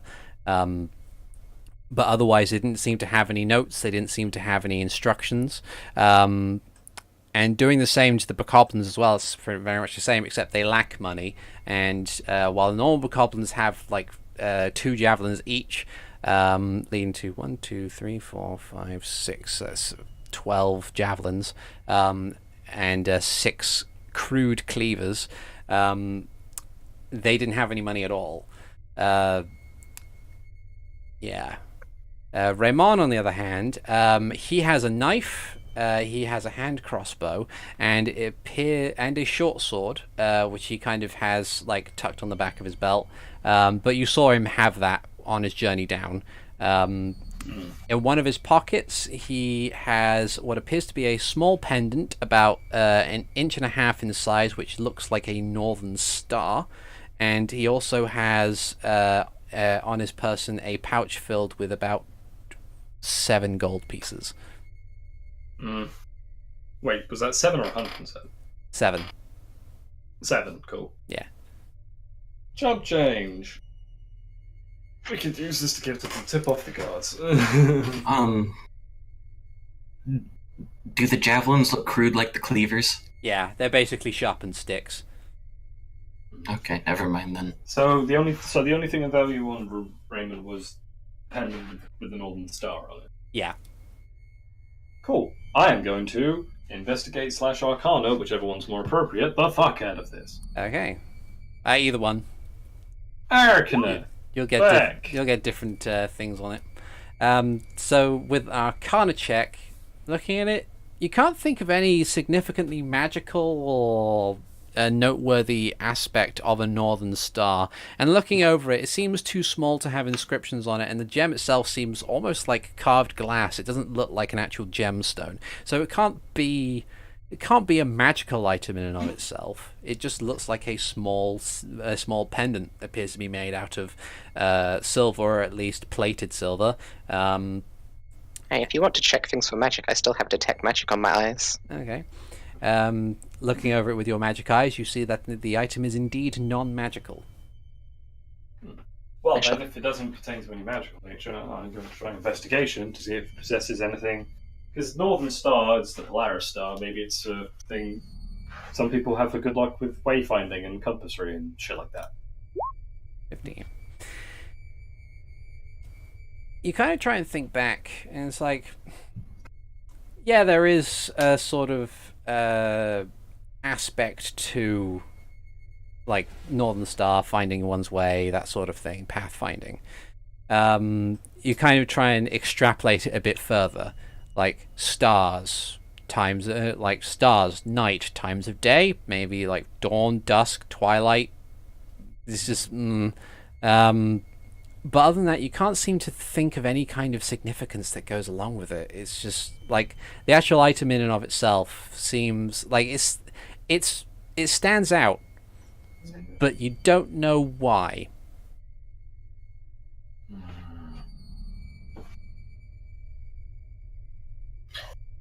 You said that it's related to wayfinding or anything like that. Could I perchance try an investigation check? But I do have the Wanderer background feat, if there's something related to that. Yeah, make an investigation roll. I mean, when Hikan travels, does he read the stars to find his way and shit? It's about the same, so... Yeah. Figured I'd give it a go. Okay. With the investigation check, your dog's having a really good time in the background there.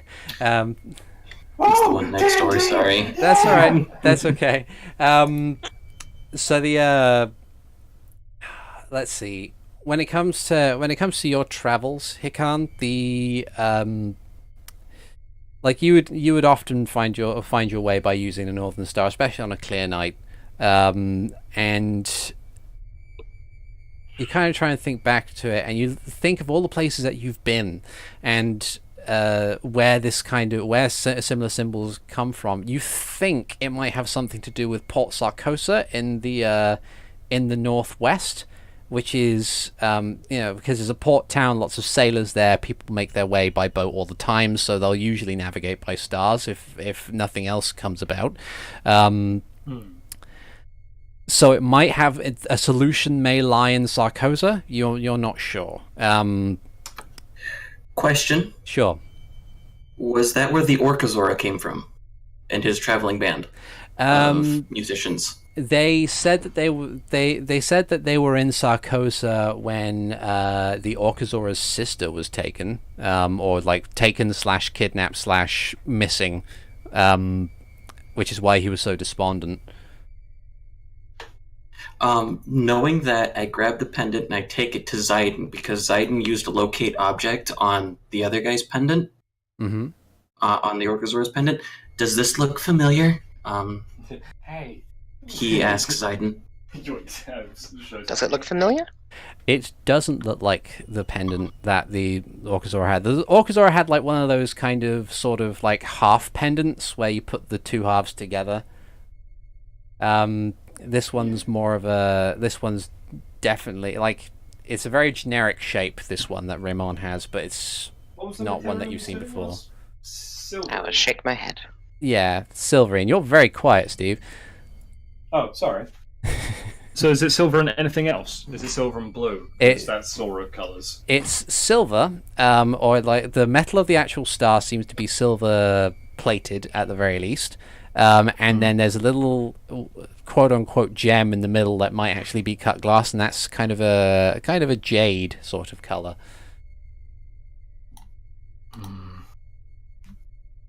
Okay, well, thank you for taking a look anyway. And I just go back to leading the horse towards the guards to go back to Lon. Okay. Mhm. And you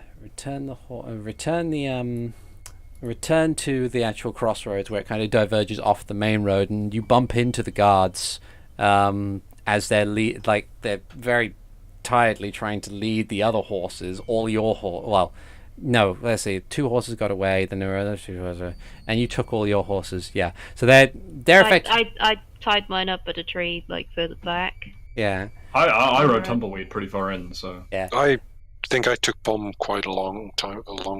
Yeah. So any horses that you may or may not have left behind, they drag with them, and they're not good with horses either. So they're just kind of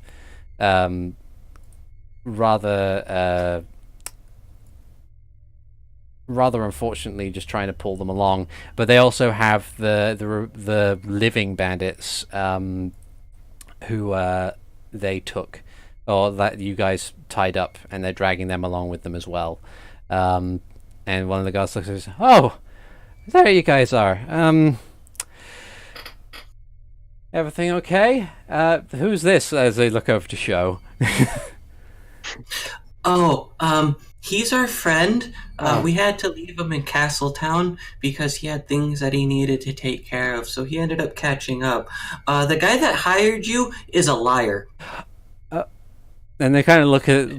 They kind of eyes slowly turn to Reymond, who's tied, like hog tied on the back of his horse and very badly beaten, and he's just, what? We ended up following the tracks that the horses left, and he ended up getting on a horse, and he was talking about doing something to him and then selling them to that one guy, the really loud guy. And yeah, he was doing some weird magic, and there was a bunch of bokoblins, and he was talking with bandits. So we figured that we'd beat him up and then bring him to Lon Ranch, because it was probably all. You used the word ruse, right, Sho? Yeah, all ruse. Switch and bait. Long story short, you've been played. I guess we should. You've been heckin' bamboozled. Okay. The fellow here was trying to summon demons into. Let's get him back to the ranch. Valon's gonna want to know about this, and yeah. And so they kind of just still really confused. Just kind of wander back with you back to the Sho, being the giant dork that he is as he's going, explains the thing about the chaos magic and the extrapolation creating demons and whatnot, material creatures, because he's just a fucking nerd like that. But yeah, so they're having a time of it. At the end, he dumbs it down to wizards bring demons into our world with horses. So. Just let him talk. Eventually, he'll stop. I heard that. So it takes about an hour to get back to the ranch, on a dedicated march. You have to go slowly because of the things that you are now carrying. As you get over the threshold of the ranch, you see some of the other ranch hands. They turn around, they see the lot of you return. Half of them recognize Reymond, and there's this a subtle gas and chit-chat between all of them.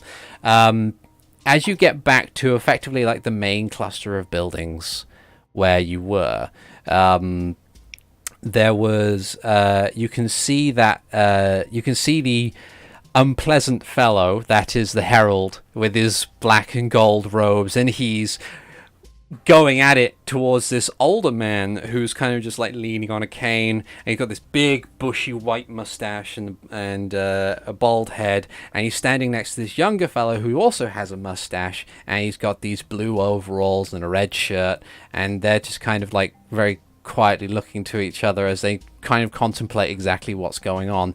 And next to them, like just behind them in front of the main entrance thing, like crossing over the main entrance from the road, is this big metallic wagon of a thing. It's almost reaching 2 stories in height, and it has like The thing that I saw. the thing that you saw is like six big wheels, everything armored to the brim, and it's got a train of like 12 horses in front of it, and they're all kind of patiently going. They're all also dressed like adorned with this black armor and everything. And as you guys get closer, the herald just is mid-sentence like, "And I will not step you," and like points at your direction as he sees all of you return. I stop riding my horse that has Reymond, and I go over and pick up one of the bandits. And I keep going back and forth between where the bandits are, throwing the 2 unconscious ones and guiding the conscious one to the herald, and said, "Well, he wasn't making it up. It wasn't an excuse." And like his gait, like he's angrily looking to the bandits, to Reymond, to you, to the bandits, to Reymond, to you. It's like, you, and he points back to the older gentleman, who just kind of like exasperatedly just shoulders slump. He sighs, rolls his eyes, and goes, "Are you done with the shouting? We like to make sure that our horses are not spooked in any capacity. We are trying our best to help you, Herald, sir." And he goes, "You would employ a criminal? I have..." And then he pauses as the door to the wagon slams open. And he stops immediately mid-sentence and turns and looks to the wagon. And you can see that there is this mass of black metal just kind of pulls itself up. And standing tall in full plate is something that some of you got the higher rolls previously, and when you first found those tracks many times before, is a dark nut. For those who aren't aware of dark nuts are basically these 10-foot tall knights in this full adorned black, like this heavy metal armor, and oftentimes those who are lucky/unlucky enough to see them outside of their armor, they are basically big jackal people with squished kind of noses to accommodate Oliver maneuvers. Yeah. Oliver maneuvers. And he kind of looks over and sees his herald just shouting at the top of his lungs, and seeing these bandits before him, and then there's the older gentleman and the younger one and all of you, and just kind of like very silently just over in your direction. It doesn't, like, without saying anything, just kind of stomps over, not in an intimidating fashion, just kind of in a very sort of practiced military fashion. Authority, big dick on campus. And the herald sees him coming over and then bows his head, and like he changes from being entitled to being terrified, and says, my Lord Eisenfer, immortal knight champion Eisenfer, I am so very sorry. We've spent so long trying to get these horses, and we were rused by this one, and he was delaying things for stealing the horses." And the Darknut raises a hand. And the herald stops. And he looks down at the hog-tied Reymond, and then looks to the older gentleman and says, "Is what this man saying true?" And this the older gentleman kind of just very audibly gulps. and says, "Well, we won't know for sure. They just got back, sir. You can ask them." And he kind of haphazardly points the cane to you lot. And there's a very very barely audible scraping of metal as he turns his head. The helmet scrapes with his chest plate, and he looks in your direction. Sho steps forward because, oh boy, this guy looks tough.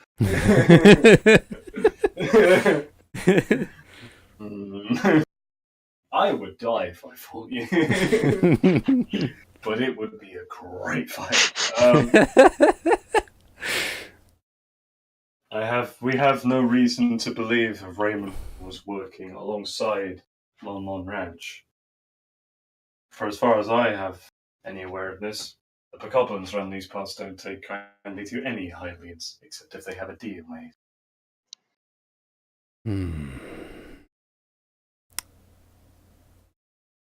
Was it obvious that this Reymond, was it? And he looks at the older man for confirmation, and he goes, "Yeah." Was he thinking that maybe he could waste my time for his own profit? It would stand to reason. Do you have details for this plan of his? Indeed. And it's like he just does because this is a serious person who definitely doesn't seem like he wants his time wasted, and is like, I'm not going to do the whole spiel. He shows like him and these other Bokoblins, 3 of which were spellcasters, had an obelisk in the center of the forest. It was definitely attuned to some kind of chaos ordained magic. I believe the horses that they were using, or rather stole, they may have been trying to use magical alchemy upon them.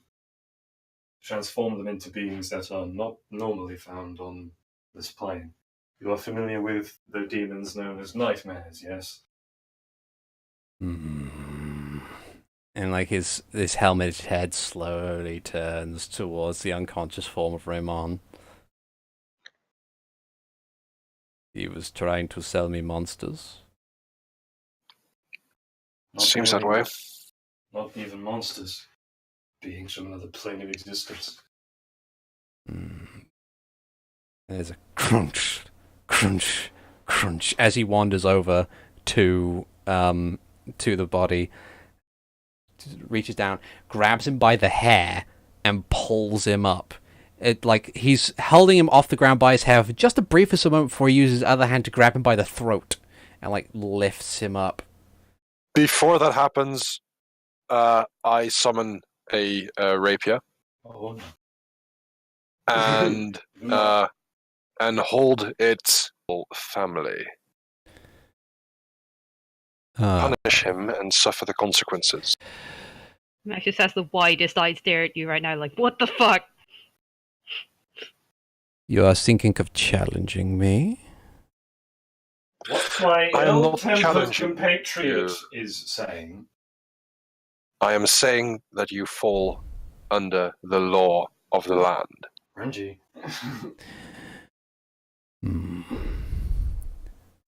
My herald was kind enough to inform me that you and your companions are working on behalf of the royal families themselves.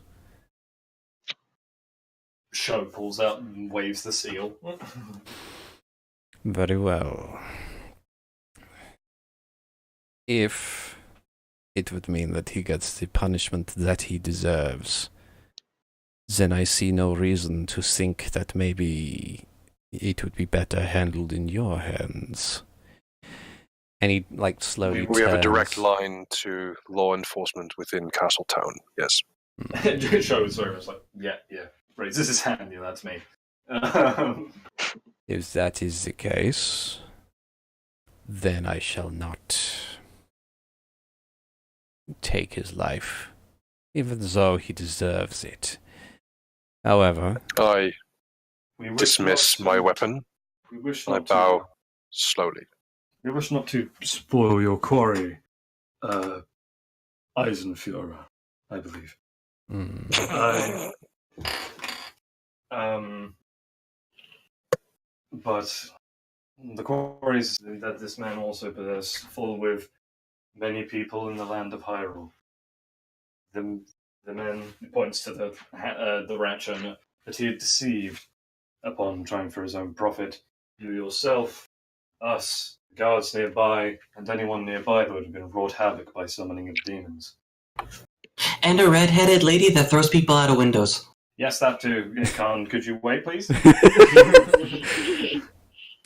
and he So were he to be tried in a court of Hyrulean justice, then all parties involved would see that this man be punished in the proper accordament, and thus all quarries with him should be settled in order. Very well.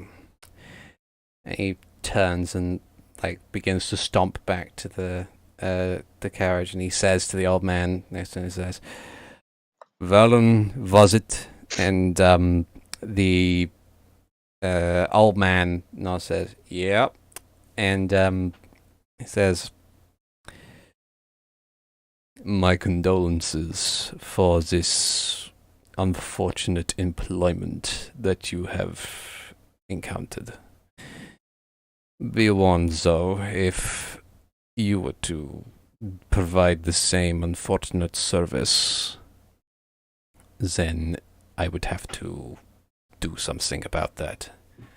And Valen just, ain't that right, Talon? And he says, Talon just goes, "Yeah." And he takes 2 steps and stops.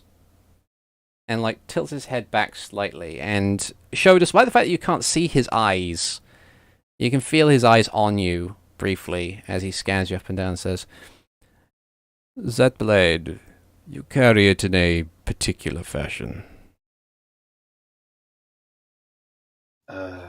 Yes. There is a stance to you. I will not impede you now. After all, you have work to attend to. However, I would be remiss in saying that should our paths cross again, I would be interested to see if Sheikah swordsmen are as fabled for their skill as I've been told. Harold! That would not be And standing here today were it not true. And Harold's like, "Yes, Lord Eisenfurr, absolutely." And he scurries after Eisenfurr, who clambers into the cart again. The herald follows after him, and then a cabinet opens up on the front where the herald clambers out, grabs the reins of the horse, and the horse is in front, and they rumble off into the distance. And considering we've been going for quite a while, I'll say that'll be the end for today's session. Yeah. as they agree on it, says it. As you agree, and Max finally lets out the breath he's been holding this entire time. Sho takes a big ass drag of his pipe. And just, Hikan looks at the rest of the party and goes, "See? It was fine." Shut. I'm gonna make lunch. Yeah. Okay, thank you guys so much for joining us. I have been ArticulateT, the GM, and with me I have had Sho Daius being played by SteveTheSeregios. Well, on the plus side, I don't need to go to the toilet anymore. Playing Renji, Heir of Nihilus, I have had TheNetherlad. Nap time. Playing Hikan Sio, I have had Alvarance. I would really like to apologize for the background noise today. That's fine. That's okay. It's fine. It's all right. We're not doing this paid profession or anything. It's us having fun. And in addition, we've also had playing Ziden Shari. We've had RoboPirate. Goodbye, all. And finally, playing Max, we've had Keastreth. I got to ride a bear. And a spider. And we'll see you guys. With a special guest appearance of the No from my roommate Michinho. Oh dear. And Pseudo DM. pseudo DM. And we will see you guys next time. Bye now. Bye.